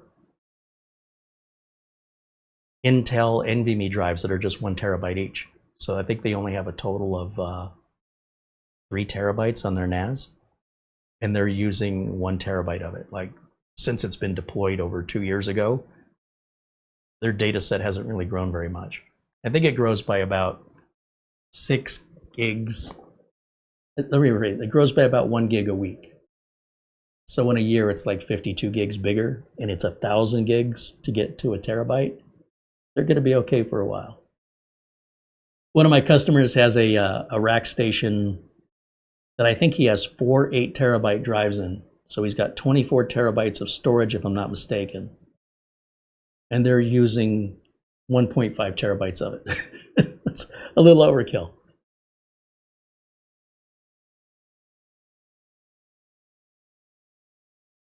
Viper said he's using the Comet for now. He says he has no problems so far with it. It's just a little slow, it's a little wonky, and I don't like that additional fourth cable. I do feel like they could have made it faster, and they could have had it running off the USB power from one USB cable, just like NanoKVM does. And JetKVM does the same thing, and I don't know why they didn't go that route. That's probably the most frustrating thing for me. I like the GLI Net travel routers. I think they're fantastic. I highly recommend them. But on the Comet, they came out with a fingerbot, which is just a little plastic box with a moving lever. I mean, this is, to me, a really silly way to solve a problem. It's almost like they hired somebody who has no understanding of engineering, and they said, how could we push a button remotely through the NanoKVM? And they said, let's just make a physical button pusher and we'll sell it as an accessory. So how does that work? Well, you just stick it on with tape over the button, and when you activate it, the little lever moves and pushes the button in for you.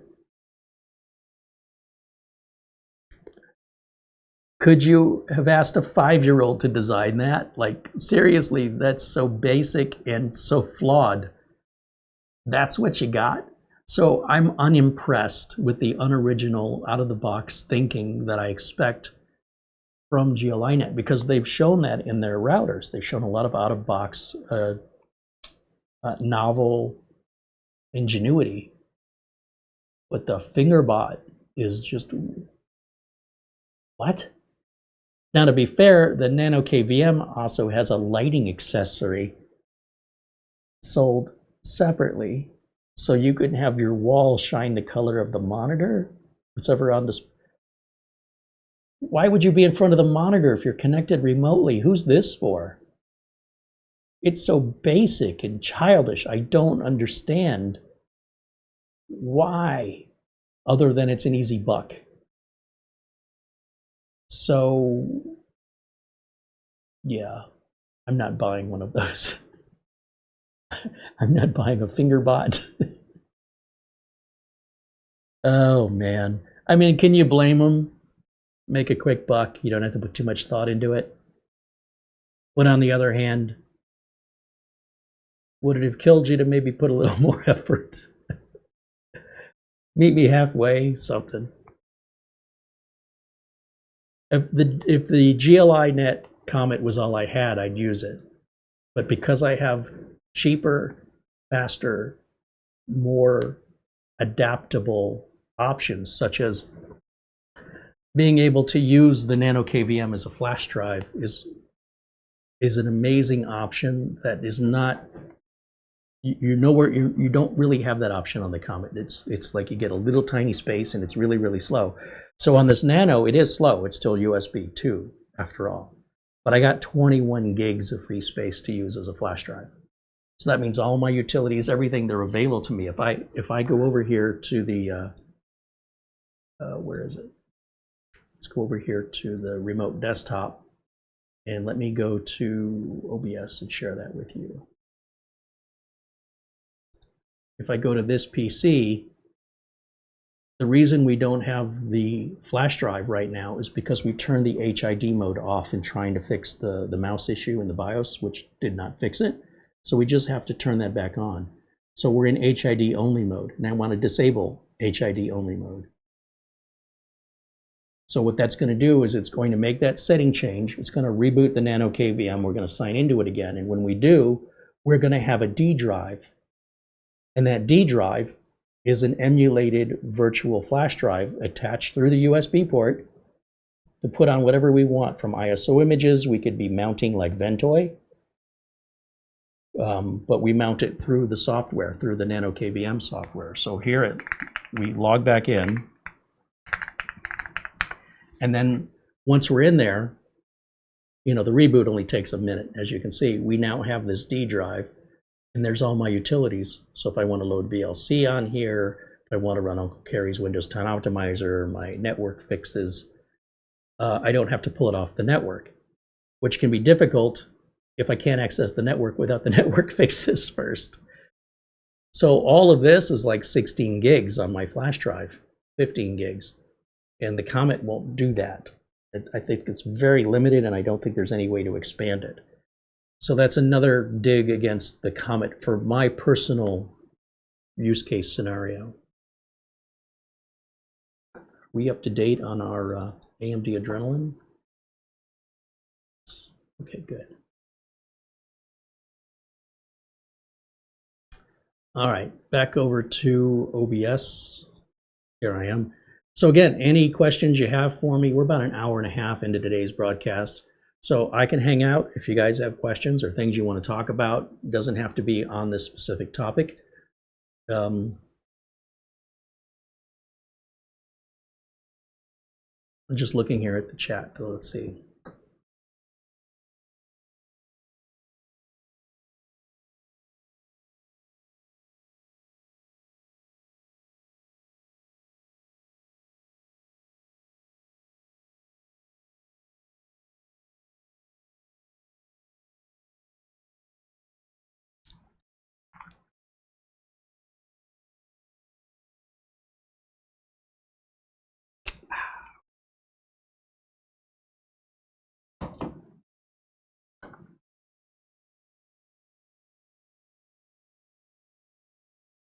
Man, Dennis, I cannot tell you how happy I am to have that discovery tool. That tickles me. So what I have to do now is sort of add a piece to the setup video that I made on how to, when you get one of these NanoKVM LITEs and you get the cables you need and you get the memory cards you need, how you download the image, all that's already done. And then what I have to do is say, now at this point, here's how you're going to find it on your network without downloading any third-party network utilities that are pretty technical, makes a lot of people uncomfortable, or logging into your router, which again, everybody's got different routers, and most people don't know what a router is, let alone how to log into it, let alone be able to guide them to what to look for, because they're all going to be different. That is the solution. That is the final piece of the puzzle that sipeed and that community on GitHub has failed to produce, and you, looks like you've done it. So we need to get them involved to make sure that they promote that, because that's going to result, I'm sure, in very positive feedback and less support calls from anybody or support emails from first-time users who are, look, if you look on Amazon's reviews, just for example, somebody bought one of these NanoKVMs and said, I don't know what this does. All my friends were talking about it being, or the internet was talking about how amazing it was. I bought it. It comes with no instructions. I don't even know what it's for. So 1 star, and I'm returning it.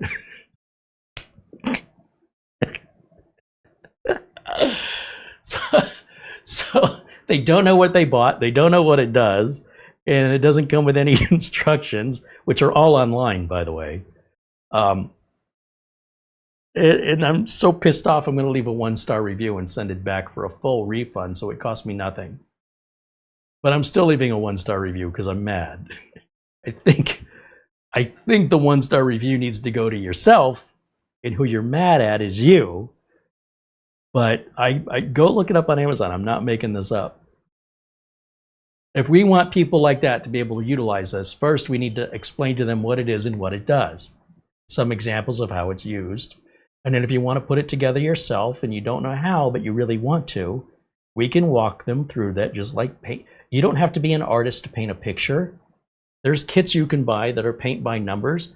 Each number stands for a different color. You use that color, paint within the lines, and when you're all done, you have the exact image. Nobody would know that you didn't just paint that out of your own head, that you followed simple instructions. That's the way you gain experience to become an artist. You got to start somewhere. And so there's no reason the general public wouldn't see benefit from having this. If we could just make the point of entry, we could lower that bar to say, look, you don't have to assume anything. All you have to do is follow the instructions. If you don't follow the instructions, there's nothing more I can do for you. But if there are no instructions to follow, and you don't already have a pre-existing understanding of the tech and what it does, I can understand how that's going to lead to some frustration and disappointment. And so why sipeed never released that discovery tool or created it, I don't know why. Those people are just too technical, I guess, and God forbid they dumbed it down for anybody. A lot of their attitude is like, well, if you don't know, you don't belong. It's not for you. I think that's a terrible attitude because we were all born with the same knowledge, which is nothing. And as we get older, we continue to learn and build upon previous knowledge. And just when we reach the pinnacle of like understanding life and how to treat other people and why we shouldn't be breaking the law and stealing and why it's just easier to be nice, that's only a few years left of life, and then start over at zero again. We don't get to pass this knowledge on other than through books and videos. Everybody starts at zero again, and when they're born, you're at zero. You got to learn to walk, you got to learn to use the bathroom, you got to learn to talk, you got to learn to read and write. And then there goes the first, 10, 15 years of your life. Then you get to learn how other people react and interact and try and steal from you, or kindness other people show, and find your place in the world. And then you keep growing and evolving until at some point you've reached the top, and that's it, because there's no more time left to keep growing, and there's no way to pass that on to anybody else, like through a Vulcan mind meld. Wouldn't that be great? Can you imagine how much faster the human race could evolve? But we all start at zero. So for the very people who are saying, if you don't know, then you don't belong, well, then how the hell do they know? Because someone wasn't a jerk to them and taught them, right? Or they got off their butt and did the research, but somebody still had to take the time to write the research, to write it all down. So that's what frustrates me, is there are communities, especially online, where there's so much judgment of whether or not you deserve to be there when they're open to the public. Like, close it down. If you want to make a club and have a password, what's the secret word? You want your own little tech speakeasy, go open it somewhere. We don't need to know about it. But if you're trying to better the community as a whole, the world as a whole, then you will share what you know because someone shared it with you. And if we all do that, then we all rise up together, except for those of us who choose not to. And that's their choice. But at least we're not pushing them away when they're making the attempt. And they probably have quite a bit of self, what's the word? They're not going to be real confident, right? They're not going to necessarily fight back. Gee, sir, may I have another? No. Sorry, I am. Like, it's so disparaging, it shuts people down, and it can leave them with a type of PTSD where they say, I'm never going to do that again. What a horrible thing to do to another person. So I'm pretty vocal in those communities when I see that, and especially when it's done to me, I give them a piece of my mind. I'm not shy about it. Who do you think you are? If you think that you have to be of a certain level to belong here, then you don't belong here. That's what I say. Let's see. What's going on in the chat room?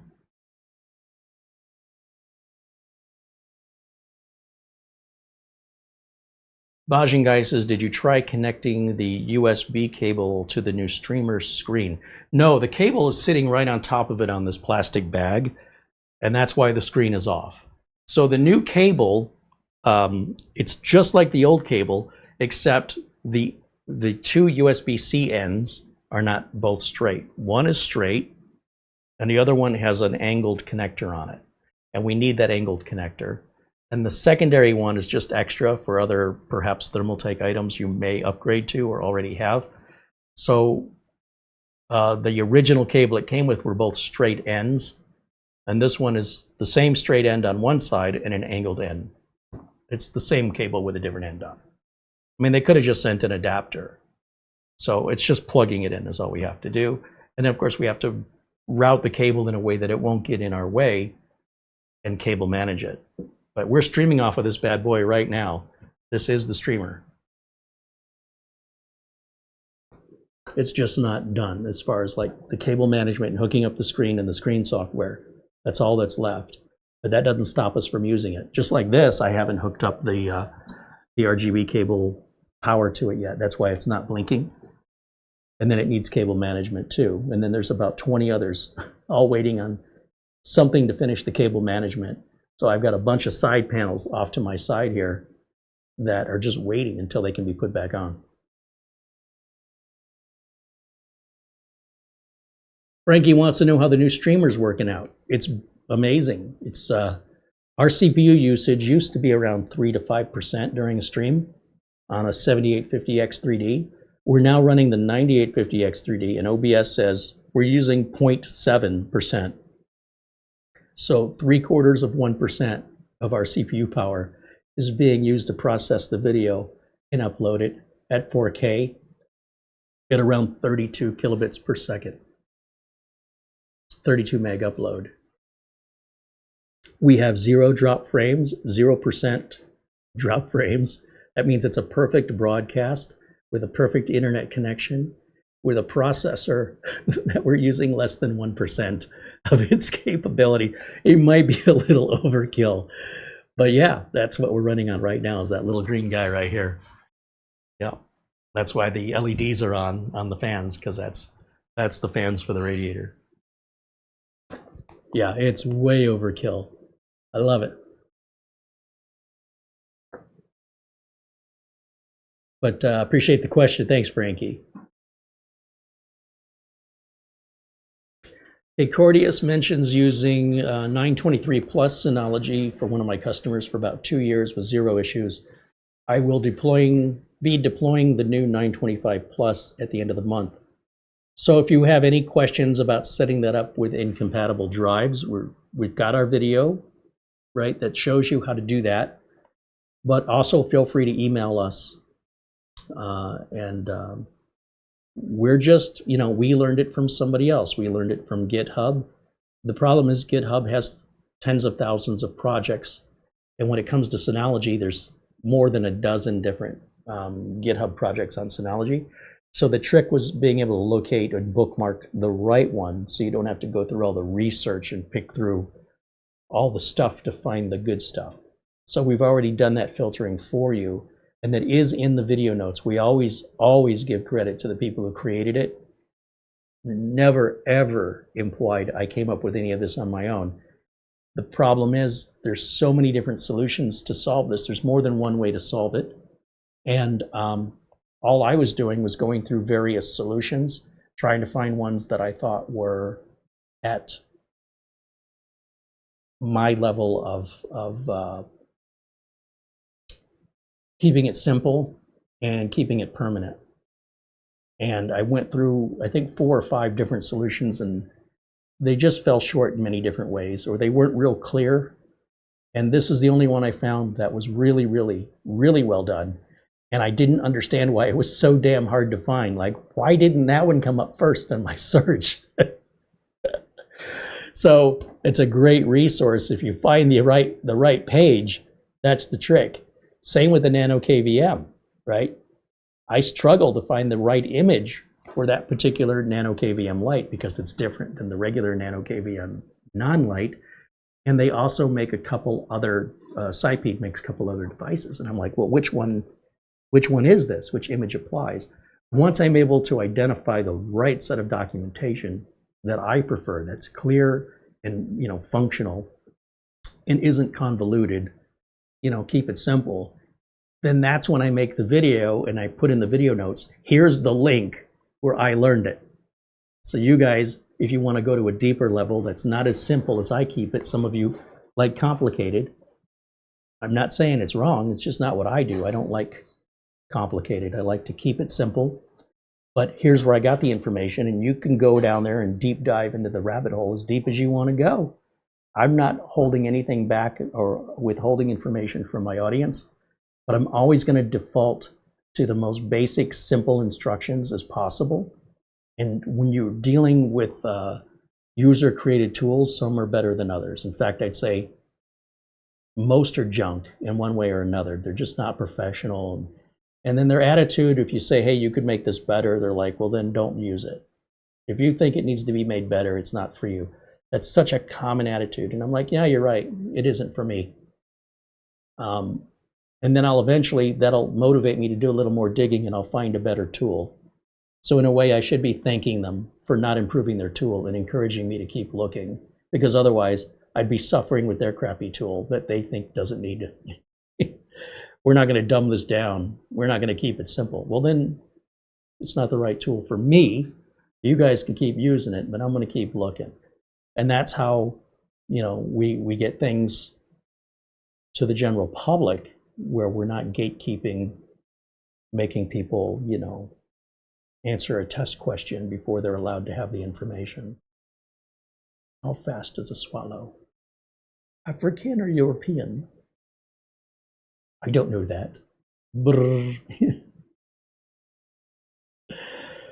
You get what you give in this life, you know? And sharing knowledge and sharing information when asked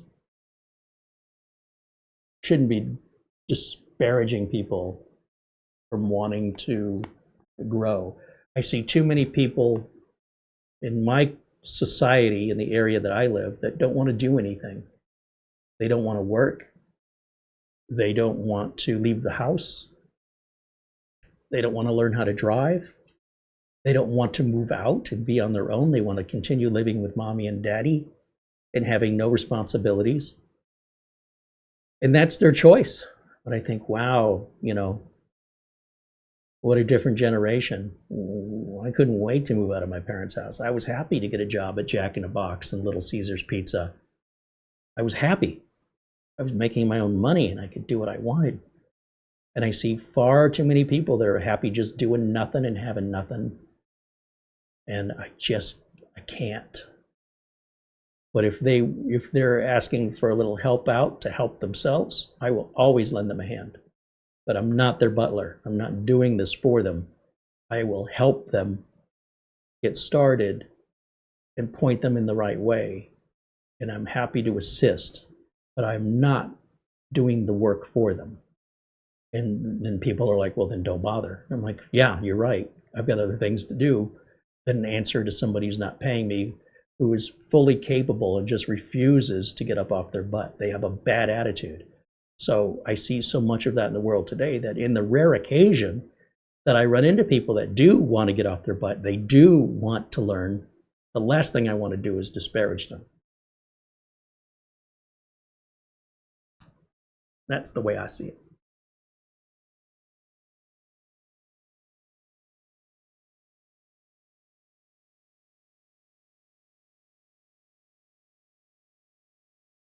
Scott says, you know, for all the challenges of building that new streamer, it's working out great. Well, yeah, I mean, look, if I didn't think it was going to work out great, I would have stopped and started over with something else. I just felt like I had to put a lot of time and effort and struggle and frustration into something that shouldn't have been that difficult. But, you know, maybe I'm just getting old and crotchety. Maybe there's no maybe. But at this point of computer building, been going on now for over 3 decades. I've been doing this.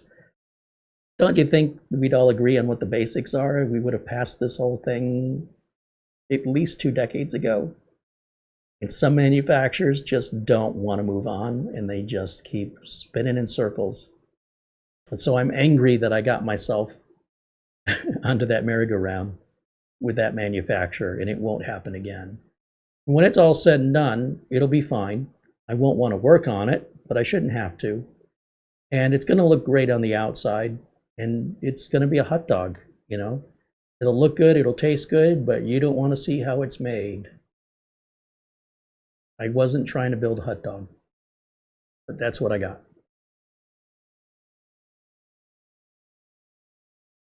Viper said, I have the same Thermaltake case in the same color, but without the screen. I was thinking of ordering the screen, but I got the feeling the cable would be the wrong one. If you do get the wrong cable, you have a couple choices. One is you could return it to Amazon and say it's the wrong cable and have them cross-ship you another screen. In the event you get another screen that also comes with the wrong cable, you could contact and do what I did, is contact Thermaltake. Just type in Google Thermaltake RMA. Follow the instructions on the screen to submit your information, what the serial number of the device is, what the model number, so in this case it would be just the screen, and what's the problem. You say, the cable won't fit, the cable needs to be angled, it didn't get an angled cable. You'll be about the 1,000th person to say this to them. They may ask you for proof of purchase, that you bought something new from Amazon, which is really stupid, but if they do, it's not that big of a deal. You pull up you have to use your Amazon app on your phone, and then you can take a screenshot of it and send it to them that shows your order number and that the condition was new, not used. That shouldn't matter, but they're doing that. Once you do that, that's it. Now you've given them everything. They have no excuse, no other reason to stall or procrastinate. You've given them everything they could possibly ask for. So the next response you're going to get is, we're shipping you a new cable. And then within a matter of days, you'll have a new cable and you put the screen in. So what? The third option is you just go on Amazon and order the damn cable or order an angled adapter. But for $90 for the screen, it's a matter of principle for me. I shouldn't have to do that, so I refuse to. So I've just given you 3 different ways to work around it, all in any order you want to do it. You don't have to follow any certain order. And with Amazon returns, you don't have to return your item until after you receive the replacement.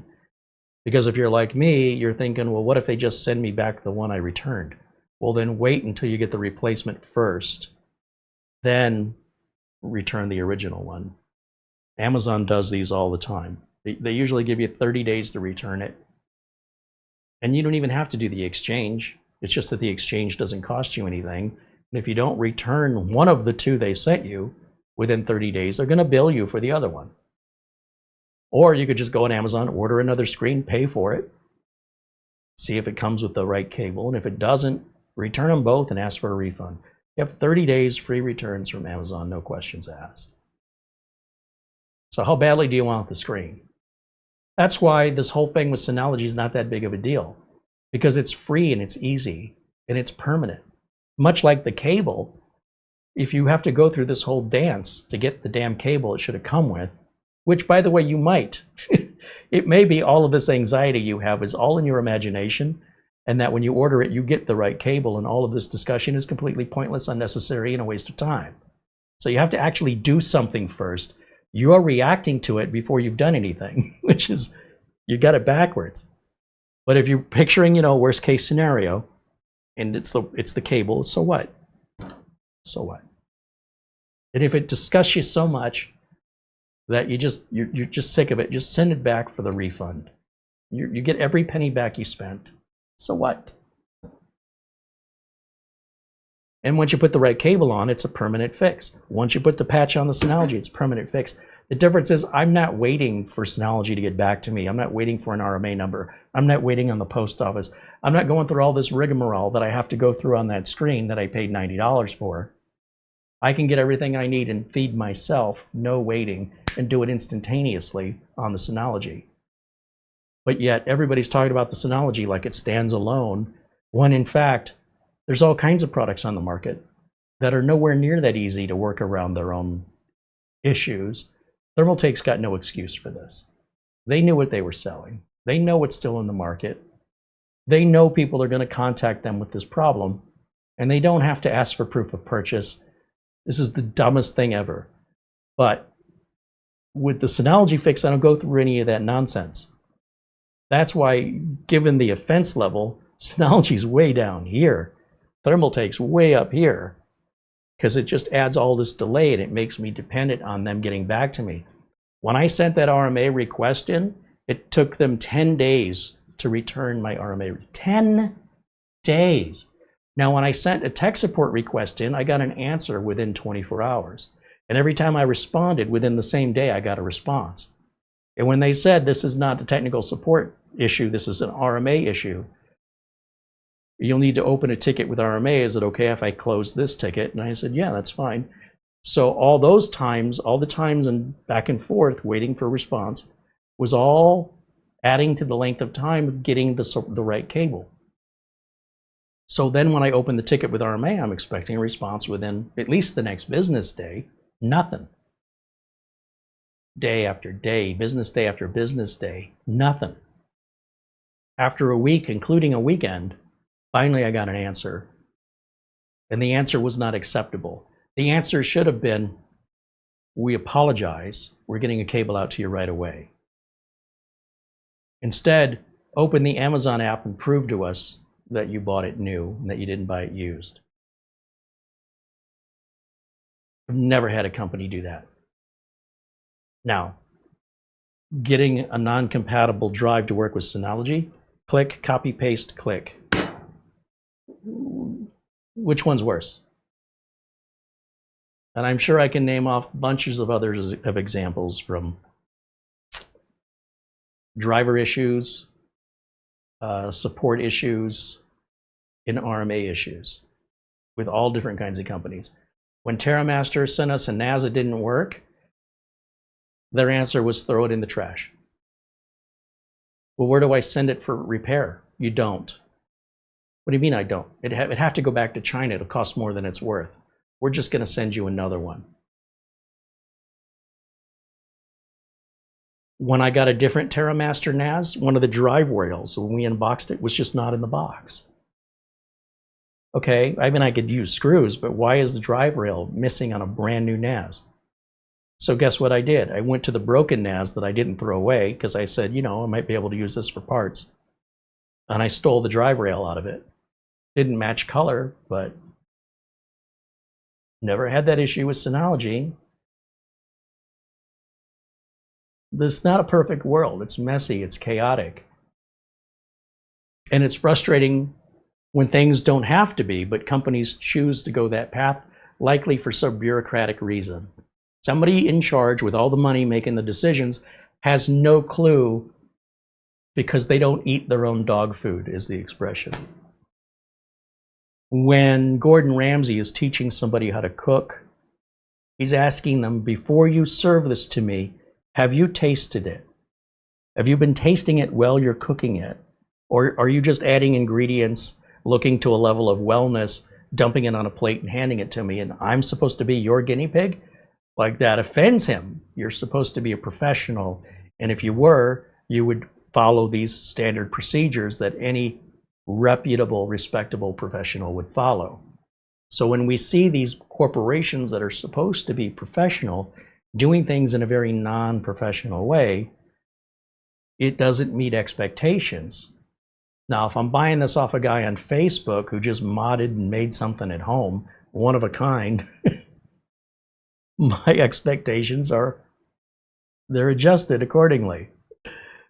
So that's frustrating because it exists everywhere. When I bought my Ford Mustang, the instructions in the manual that came with the car, brand new car, not a pre-owned car, brand new car, 2013 Ford Mustang, I'm trying to program the built-in garage door opener. I mean, I'm a computer guy. People ask me to do this for them all the time. It's no big deal. I can't get it to work. Of all people, I can't get it to work. People come to me to get theirs to work.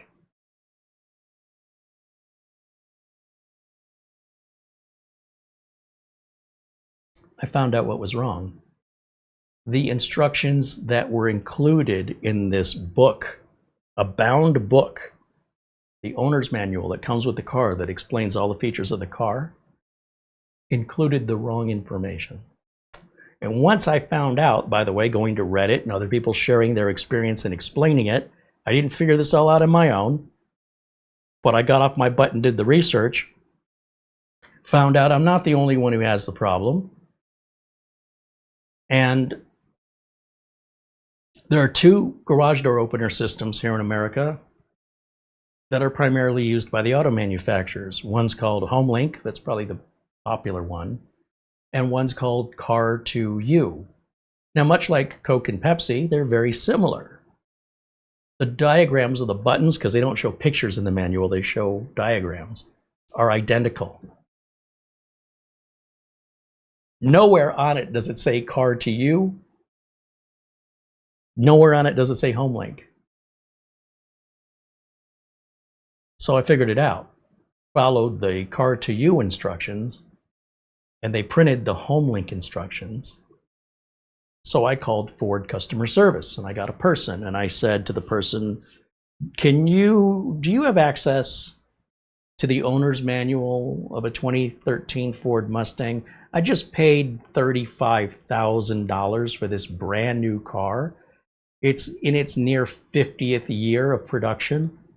It's not a new model. It's not a first generation product. But do you have a manual? And she says, yeah, I can pull it up on my computer. I said, great. Can you go to page 188 and tell me what it says? And she looks for it and she says, it says how to program your HomeLink garage door opener. I said, great. Now, can you look up the garage door opener that is included in a 2013 Ford Mustang and tell me who makes that? Hold on. She looks it up. She says, it looks like you found a mistake in our manual. We appreciate you bringing this to our attention, and we will fix that. I said, great. What am I supposed to do? She goes, I'd recommend that you print out the directions on the HomeLink system and just take those printouts, fold them in half, and stick them in your manual on page 118. I said, you won't send me a replacement manual? She said, no. Okay. You know what I got for that? Nothing. But it's the principle, damn it. When you get a call from a customer who says, I just bought this brand new car and it will not program my garage door opener, I want it on record that you're aware that you have a blatant misprint. Nobody proofreads. Ford's only been making cars since what? 1902? I don't know. The Mustang's only been around since 1964? Come on. Come on. What's going on? Every company does this. Every single, well, it's very common.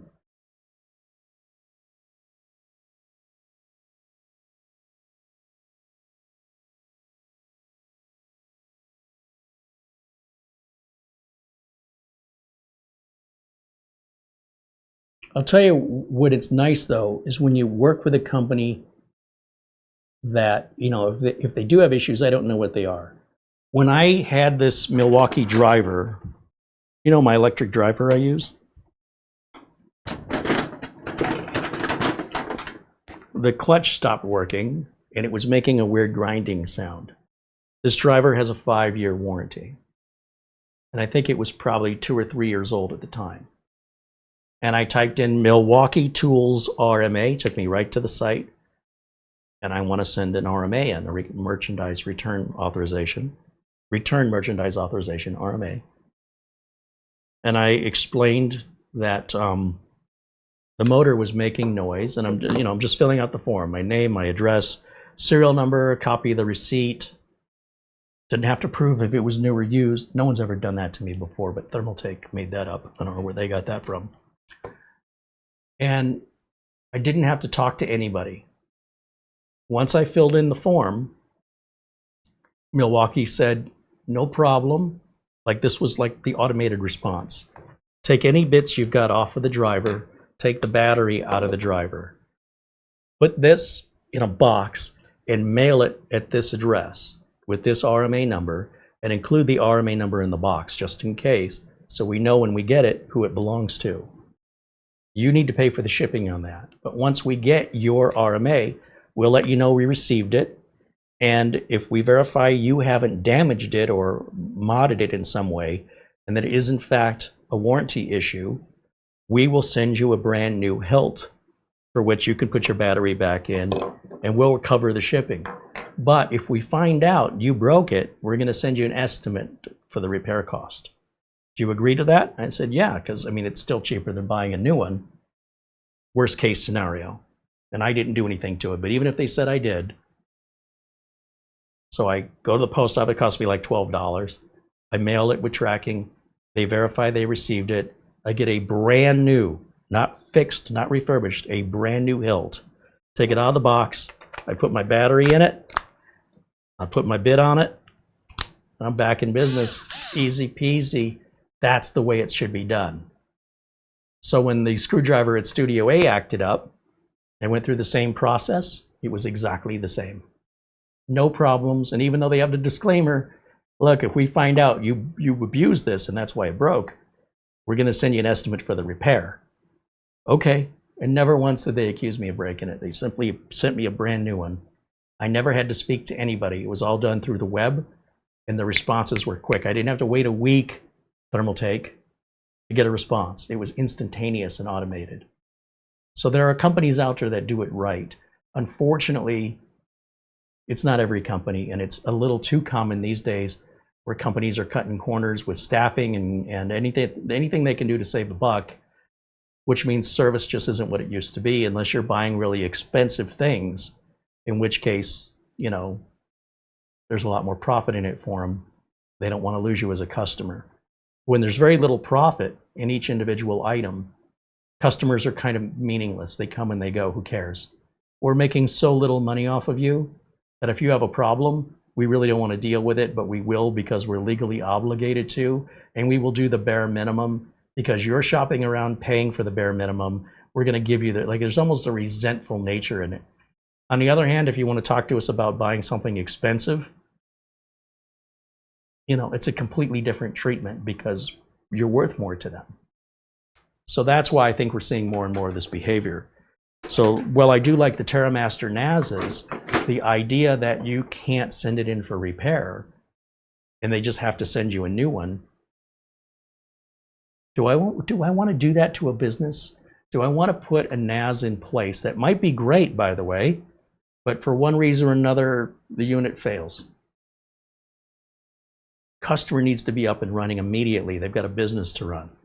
I don't have time to, first of all, to wait on a repair or to wait for a unit to come from China in 3 weeks. So if that were to happen, what am I supposed to do? If you're running a business and you say, Carey, we want you to take care of our network for us, our backups, our data, and I put a TerraMaster NAS in there, and I have to make sure it's always updated so you don't get a virus attack or ransom attack, which happened to QNAP and it happened to Synology, the Synolock, and QNAP had the, you can Google it. And the reason these happened was people weren't keeping their units updated. So assuming TerraMaster is as vulnerable as anybody else, those updates are critical.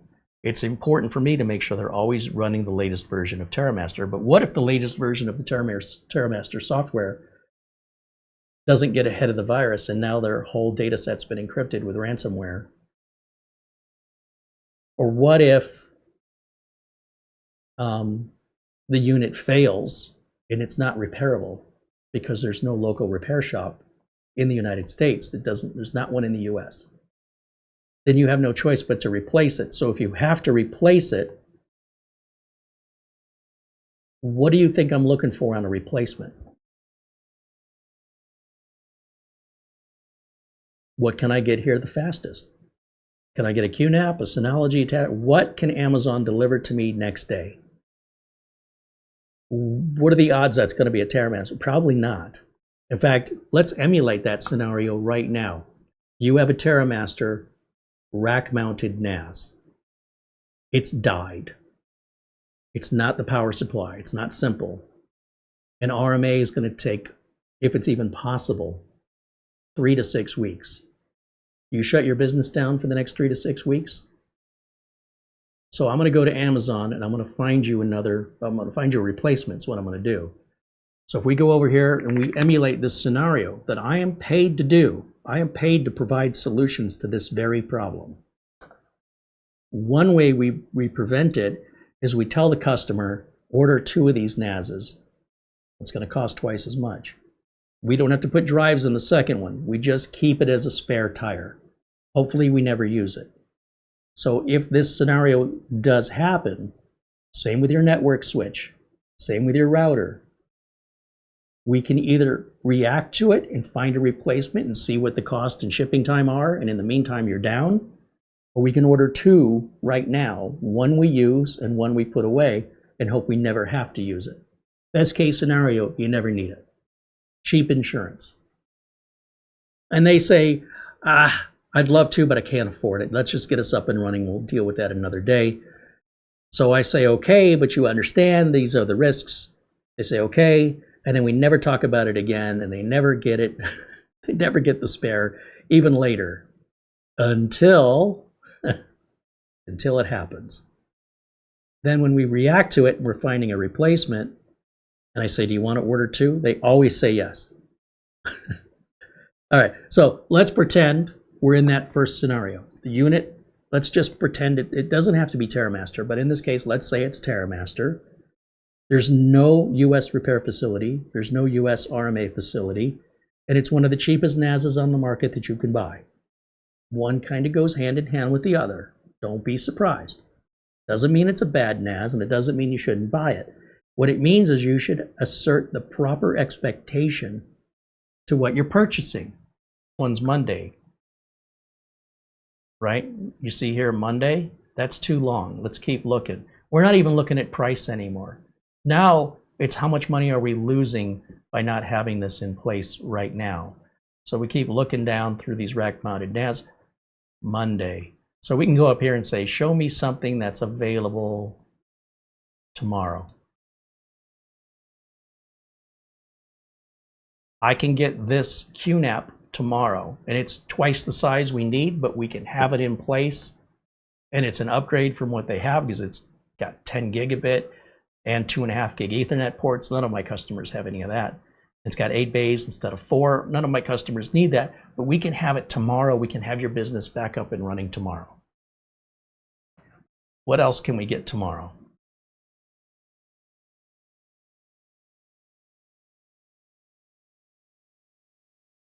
Here's a bunch of mounting kits. We need the NAS itself. Let's say we don't go with a NAS, a rack-mounted NAS. Let's say we just go with a desktop NAS and stick it on top of the rack. What can we get tomorrow from anybody?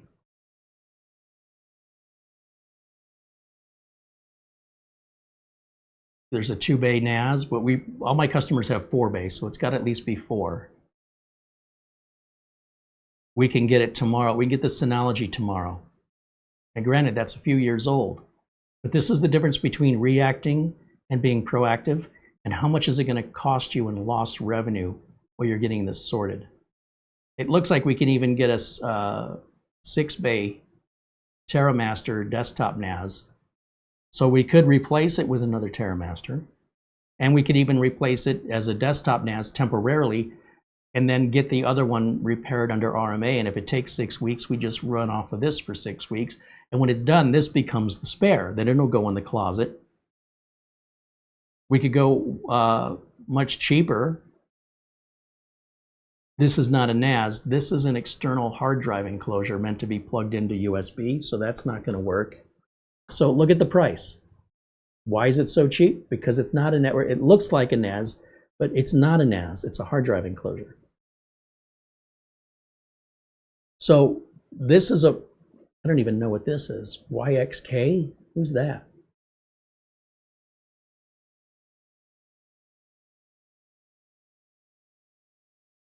So that's a real world example of something that I am trying to prevent from happening when I'm setting up a network and helping a client.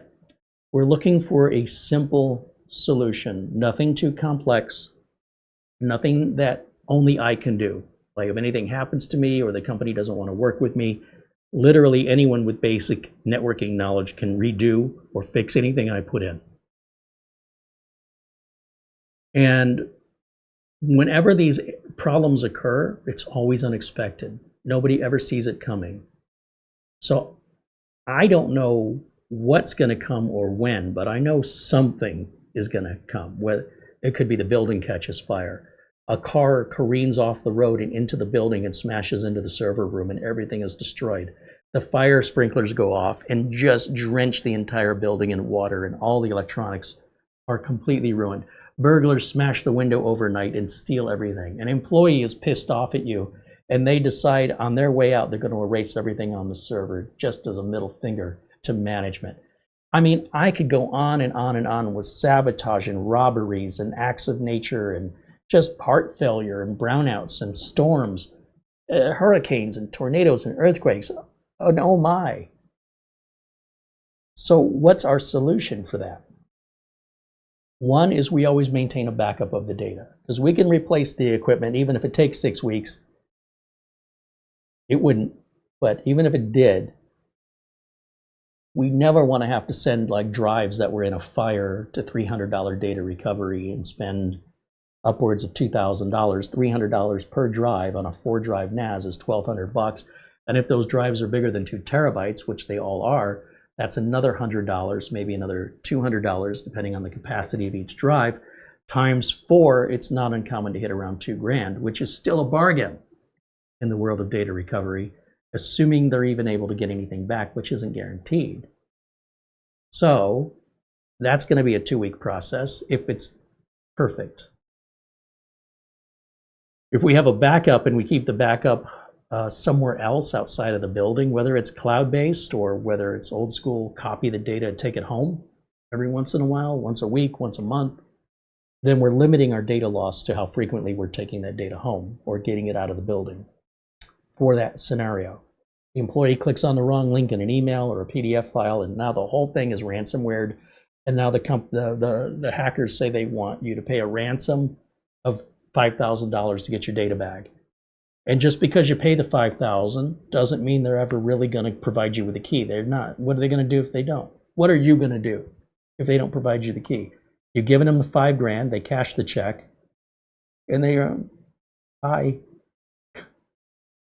So it doesn't make any sense to pay the ransom because there's no guarantee you're going to get your data back anyway, and it's often more than companies that can't afford. Then you got the cost of the attorneys, because now if you have customers, you are now legally obligated by the United States government under regulatory rules for all businesses that have customer data to let your customers know there was a data breach. And you don't just write up a letter. You have to get a lawyer draft this letter. There are lawyers, if you Google it, who specialize in liability disclaimers to data breaches to large companies, and they start at $5,000 and go up. Starts at $15,000. It starts at $15,000 to hire a law firm that specializes in the legal requirement that you have to be transparent with your customers about the breach and what was exposed. And then there's the whole issue of customers now individually suing you, for which the other lawyer company or that same lawyer company potentially could represent you at an added cost. Oh my goodness, does this get hairy and messy?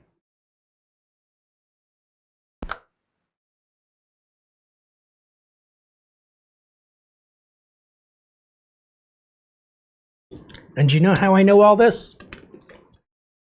You want to guess? One of my customers was recently taken down. But I've known this customer a long time, and I've maintained their systems at their office for about 20 years. When they told me they had a second company and if I could help with it, I said, "What second company are you talking about?" And he says, "Well, didn't I tell you?" "What?" "Oh, like 30 years ago, I'm a silent partner in this other company, and they do their own thing. You know, they have their own IT guys. And we got struck with ransomware, and it shut down our business." So I'm thinking it's just another little business. Oh, no. This business is franchised all throughout. In Canada, Mexico, the United States. Oh, I mean, I wouldn't even, not only did I have no idea that this company existed, I didn't know he had anything to do with it. And even if I did know, I don't think I'm big enough to take on any project that large with numerous locations. So I'm not sure there's anything I could have done to help if he had approached me and said, "Could you do what you're doing for us here over there?" So instead, that's all run by other people, and he's just an investor. So their IT department, they lost everything. They lost access to their Acronis backups. They lost everything. The entire thing was down. gone forever. And I guess, I don't know for sure, but I guess what happened was when he was informed, he said, well, I've got my IT guy. Let me ask him. Maybe he knows something. So I'm learning all about this and this just happened. And I said, I know Begowden at Acronis.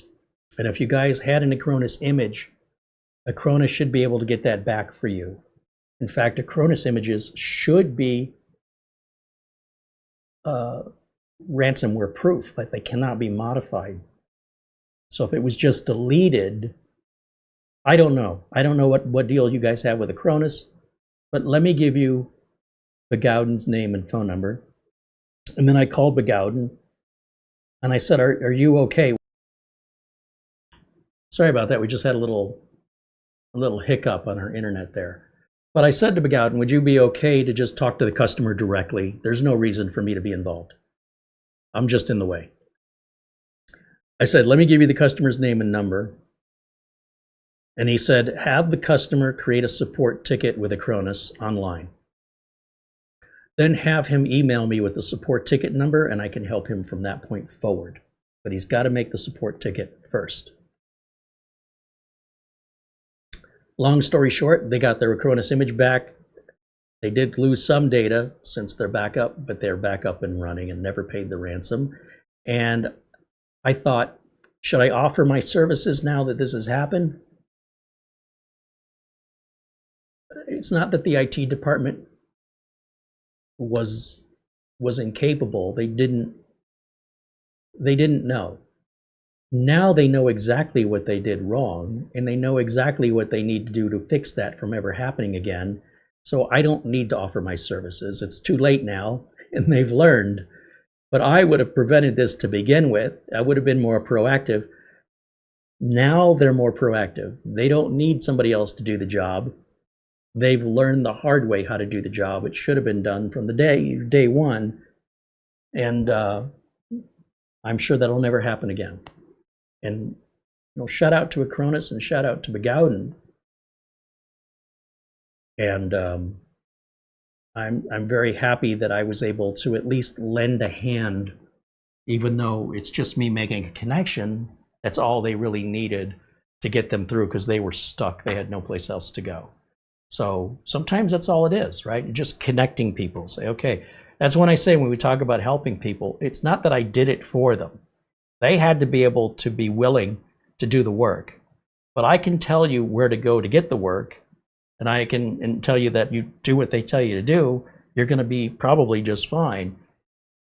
That's the help. You understand? And then if you want to pay me to do it for you, that's a different thing. Then we don't need to be on the phone. Just tell me where to go and what the problem is and let me at it. So either way, it's up to the customer. But in this case, I'm not sure, on that scale that I could have taken that on. And thankfully, better late than never, they learned a lesson from it that I'm sure won't happen again. Very true and recent story. Barry Klein said, why does my face always look weird when it's buffering? That's just the way my face looks.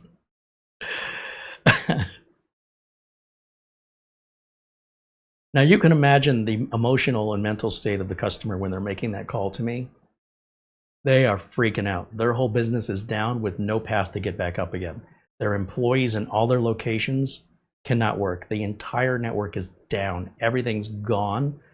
And bankruptcy is looking like an option and going out of business. Once your IT department is lost and they don't know what to do, and and especially in this customer's case, he's a silent partner in it. So he's not normally involved in day-to-day operations, and it's been this way for, at least 2 decades, if not longer. I just didn't know. He never talked to me about it. So imagine how confused I was. What other company? What are you talking about? What ransomware? Don't you have an IT department? Have they been doing the job? Like, I'm starting from zero. I got no prep for this. It's like, we've never talked about this before. Where'd this come? What a random, weird phone call. Okay, all right. Let's go backwards. Let's talk about how we got here. Okay, I see. Okay. Acronis, Begowden. I think that's our ticket out. Your ticket is always going to be your backup. And since their backup software of choice was Acronis, that was purely coincidental. I don't know how they got that idea. And I just happened to have a relationship with Acronis. Got lucky.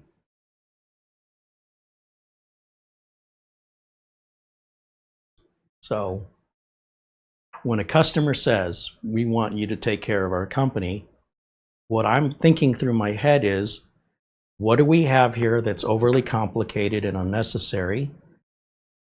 How much can we remove? I had one client who had 3 servers with 10 employees. Every 2 employees gets their own server. These are like $5,000 a piece. The room they're in is really hot. It's hot and noisy. Why do you have 3 servers? Well, that's what our IT person sold us. You know, these servers are no longer supported by Microsoft and they're not getting updates, and you're putting your company at risk, and you're going to spend $15,000 to replace them. Yeah, we're going to talk to you about that. Can you send us a quote?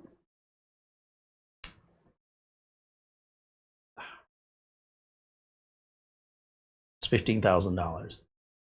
Or I can redesign this whole thing from the ground up. I bet you we can replace these servers with a NAS and be done with it. It won't take up all the space, no keyboard, no monitor, no mouse. It won't be as loud, it won't use as much energy. It'll be more reliable, it won't be as insecure as a Windows server. What's that going to cost? Like $1,000. Okay. So they had one piece of software that required a server. Everything else the NAS replaced. So I retired 2 of the servers. I gave him a quote for 1 server and he didn't have the money. I said, well, let's keep since all the servers were the same, let's keep the old servers and we'll use them as donor parts because this one's dying. So I was constantly being called to correct the server, which just was getting more and more unreliable. And since my customers are on a flat rate retainer, the more I have to go out there, the less money I'm making. And they're inconvenienced. They're like, why aren't you doing your job? Look, you got to replace the server. It's not my fault. So when we had enough of each other and the server never got replaced, and they were upset with how often it was going down, but I was always able to resurrect it every single time. They went with a company to come in and they said, nothing personal, we just want to go some different direction. I agree, I think it's a good idea, we should both go different directions. And if you change your mind, my phone is always open. Call me back, nothing personal, I'd be happy to help you if you even just want to call and say hello. It's been a pleasure working for you, and I'm sorry that, you know, this is what it is. But I think I agree, it's for the best. You should go find somebody else. Within 2 weeks, I get a phone call from my customer, and he says, you're never going to believe what happened. He said, you know that server you've been hounding me to replace for 2 years? Yeah, well, it died. It always dies, so what? That's what the other 2 servers are for, donor parts. That's why I kept the other 2 servers. You think it hasn't been dying this whole time? I've been keeping it alive. Yeah, this time they said it couldn't be fixed. So all the other times it could be, and now when it's not me anymore, all of a sudden it can't be fixed. See, I don't work my business like that. I said, let me guess, this happened in the middle of a work day. Yep. Let me guess, your entire business was down and none of your customers could be helped. Yes. And let me guess, you paid whatever they were charging you to get that done that day, including the... Sorry, we had another little reconnection there. I said 2 weeks after I left, it's just coincidence it died. They're just not willing to do what I was doing. And they saw a lot of profit. And they knew they had you right where they wanted you, because what choice did you have? And all I've been doing the last 2 years is trying to get you to do this on your own schedule so we could schedule it so we could do it on a weekend or something where it wouldn't affect business, and you wouldn't have had all these emergency rates and paid whatever price they charge you. That was the whole thing I was driving at this whole time. And he goes, yeah, you know what I should have done? I said, what? He goes, I should have replaced the server yesterday.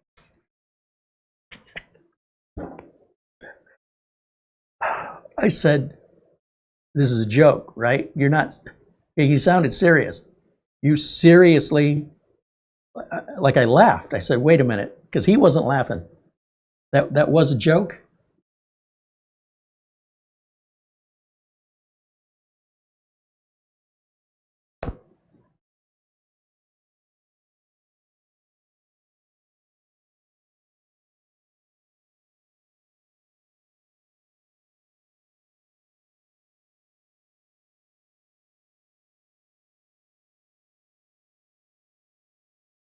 Anyway, he ended up selling his company,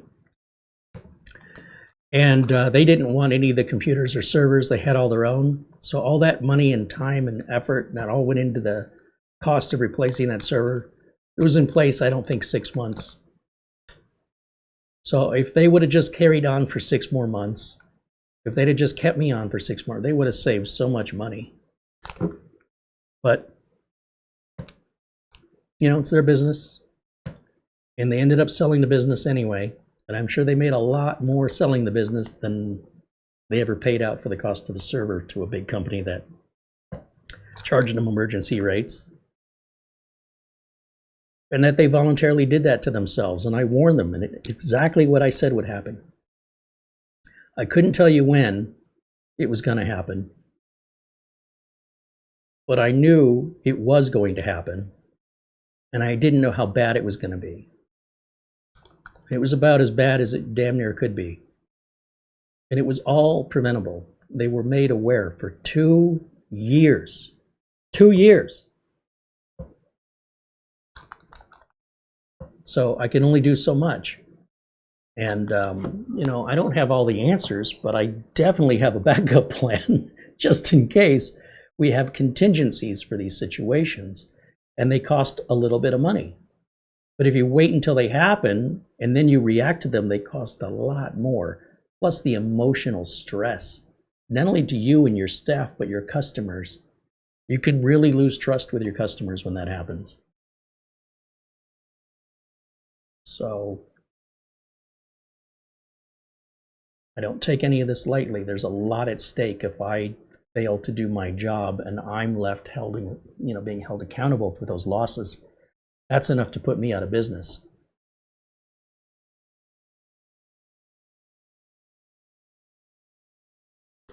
I don't see any other questions here in the chat. So with that, thank you guys for hanging out today. Thank you to Dennis Hill for that really cool Discovery app. We'll see if we can get that sorted through some form of authorization so people aren't worried about how sketchy. Microsoft is like, this thing is a virus. Even the antivirus is like, we're going to delete this. It's potentially dangerous. We don't know what this is. So once we can resolve that, that's the last piece. And then if the new line of NanoKVMs, if they end up changing the provider of the network interface card, it may be that the serial number changes, but that should be a very easy change that or add in to the little app. That should be very simple to add, different MAC addresses if need be. But so long as they stick with the assigned, if that doesn't change, the way the code is written, it would be very easy to change it or add to it if need be, is what I'm saying.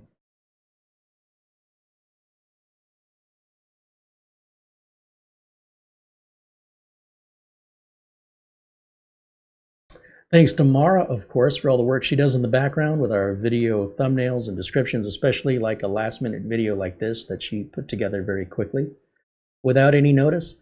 And of course, our friends at SCD Keys. It's where I buy my Windows and Microsoft Office license keys. All the links, as I mentioned earlier, they're in the video notes with the coupon code of Carey for 30% off. You're paying the same price I'm paying when I provide license codes in software to my customers with regards to Windows and Office products. That's where I get them. Those are the prices I pay. I'm not a big integrated systems developer. like HP or Dell. I don't get to buy 10,000 license keys for $1 a piece. So I have to still be competitive in the market, but I also can't sell shady software that could potentially put me in a liable situation. So again, there's a lot of key sellers online. I've done all the research. It wasn't easy.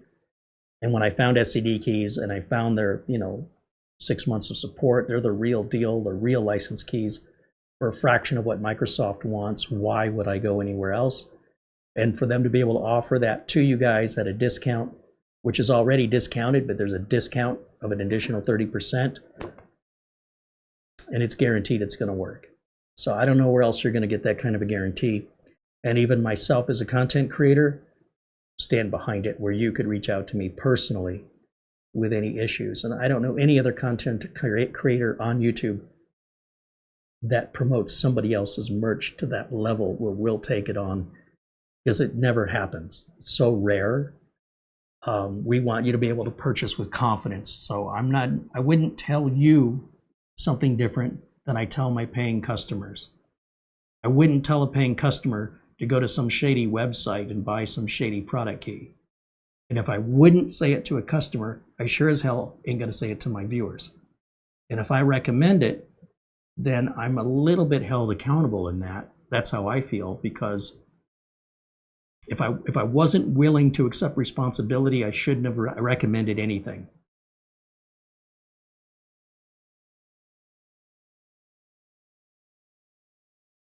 I've been burned so many times. I tell a customer, to solve your problem, go to Best Buy and buy this router. I can save you some money. You don't need me to do this. Buy this make and model of router, plug it in and follow the directions. And if you get stuck, call me and I can help you. Or you can pay me and I'll provide a router to you and I'll deliver it and I'll configure it for you. But I'm telling you, you could do this yourself and save a lot of money. Then they call me and say it doesn't work. And come to find out, they didn't buy the router I told them to buy. And I ask them, why did you not buy the router that I told you to buy? Well, I was there at Best Buy and another customer said I shouldn't buy that router, I should buy this one. I said, and who was that customer? I don't know.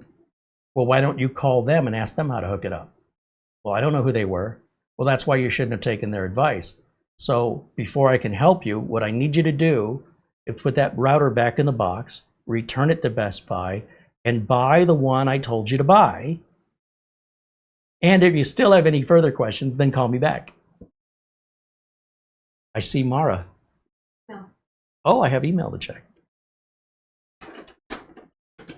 So I tell customers, if another customer tells you you shouldn't be buying what your professional, trusted person told you to buy, then ask them for their name and phone number. I'll bet you they won't give it to you. They say, oh, you're buying that? You shouldn't buy that. You should buy this. Okay, but if I have, so my professional told me to buy this one. And if you're telling me my professional doesn't know what he's talking about, that this one's better, can I get your name and number in case there's any problems? I'll bet you 99 times out of 100, I'm not giving you my name and number. You're not paying me. Well, then I'm not buying what you say. I don't know who you are. My professional told me to buy this one. So while I appreciate your input, stranger, not minding your own business, please don't be disrespected or insulted that I'm not going to consider a word you've said if you won't be willing to give me your name and number.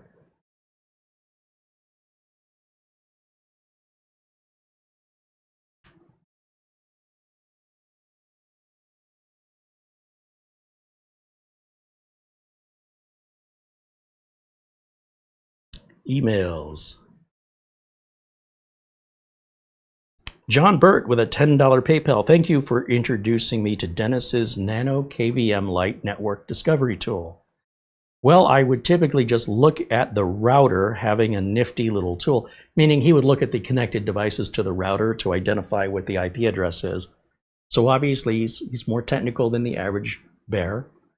Well, I would typically just look at the router. Having a nifty little tool makes it easier to see if I need to send one to a coworker, client, or family member. Thank you. This is from Stephen Burt giving me $10 because Dennis Hill did the work. We got to figure out something we can do for Dennis because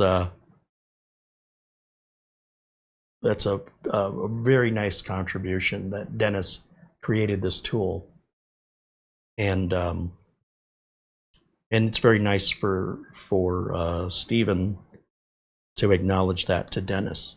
So he gets it. Thank you again to Mark Gaines for the $76 PayPal contribution. And a thank you as well to, I might have missed some super chats today. Let me just double check here. Oh, I missed a lot. My bad. Gregory Howard with a $5 super chat says, good to see you all. Hey, good to see you too, Gregory. Thank you. Thank you for the super chat. Peter VZ joining us from Amsterdam, Holland, the Netherlands. Renews his membership, now a member for 26 months. And Elej Tepej renewed his membership, now a member 31 months. And Elej says, jumping in just to say hello. Well, thank you. Thank you for jumping in and saying hello. Sorry I just now saw that. That was like an hour and a half ago. What can I tell you? Squirrels. This thing, you know, we can shut this off remotely. And if we turn Wake on LAN on this network card, we can even turn it back on remotely without needing the finger bot. So if I come over here real quick, back to the NanoKVM, we'll go back to our remote desktop. Let me turn the window capture back on. And it's just like I'm sitting in front of it. I just click start and shut it down. And as that shuts down, if we go back over to camera 1, you'll see as it's shutting down, when all the lights go off and the fan stops spinning, that it'll be off. And if I enable Wake on LAN, we make sure that's on in the BIOS and in the device manager for that network card. All I need to do is go back to the NanoKVM, which still has power from the USB port, and put in the MAC address, and we send what's called the magic packet. Did I just somehow turn it on by wiggling it? It appears I did. I don't know how that happened, but it is possible that you can turn a machine on from an off state using Wake on LAN, which most modern computers do support. You don't have to program any port forwarding in the router, none of that nonsense. Let me just check what this is doing. I guess it's rebooting for some reason, and I don't know why. Oh, it's doing some updates, I guess. Huh. And then it's restarting again. So, you know, I always turn automatic updates on in the background, so I never have to be worried about forgetting. So while we've been talking and it's been idling here, I guess it was downloading some updates from Microsoft in the background. And then I don't know why it restarted. That's kind of weird. But I'm kind of glad it did now that I see that it's doing something that it could have been doing this whole time we've been chatting. Let me go back over to the window capture. Still up to whatever that is. Okay. It's finally finished. And now let's try and shut it down. And this time, hopefully, it'll stay shut down.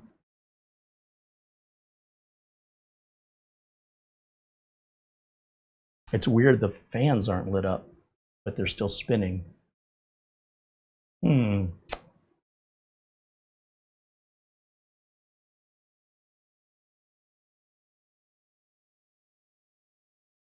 Sometimes after an update, it's still processing updates after you get to the desktop. And so it's going to wait for those updates to finish, which may delay. It might feel like, is this ever going to shut down? That would explain the delay. But once it's off, likely any future shutdowns won't take that long. That's what I'm guessing is happening, but I don't understand why the lights on the RGB aren't lit up, unless I knocked a cable loose. I don't know. It's still running.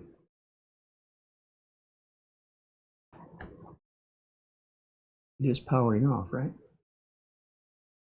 Yeah, says it. I mean, I got a black screen, so it must be just finalizing updates, I guess. I'm stalling now to wait and see how long this takes to actually shut off. That's not a NanoKVM issue. There it goes. So it finally turned off. What's weird is all I did was pick this up and move it.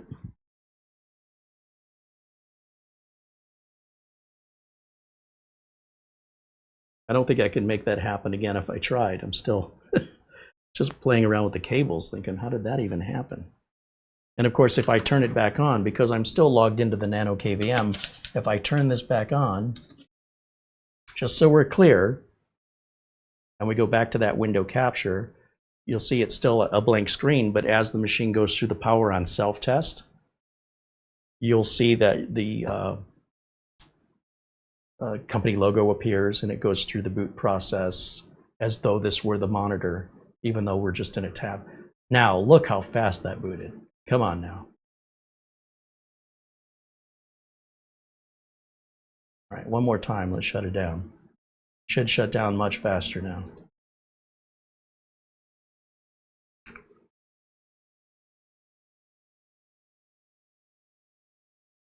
Okay, let's see what happens this time.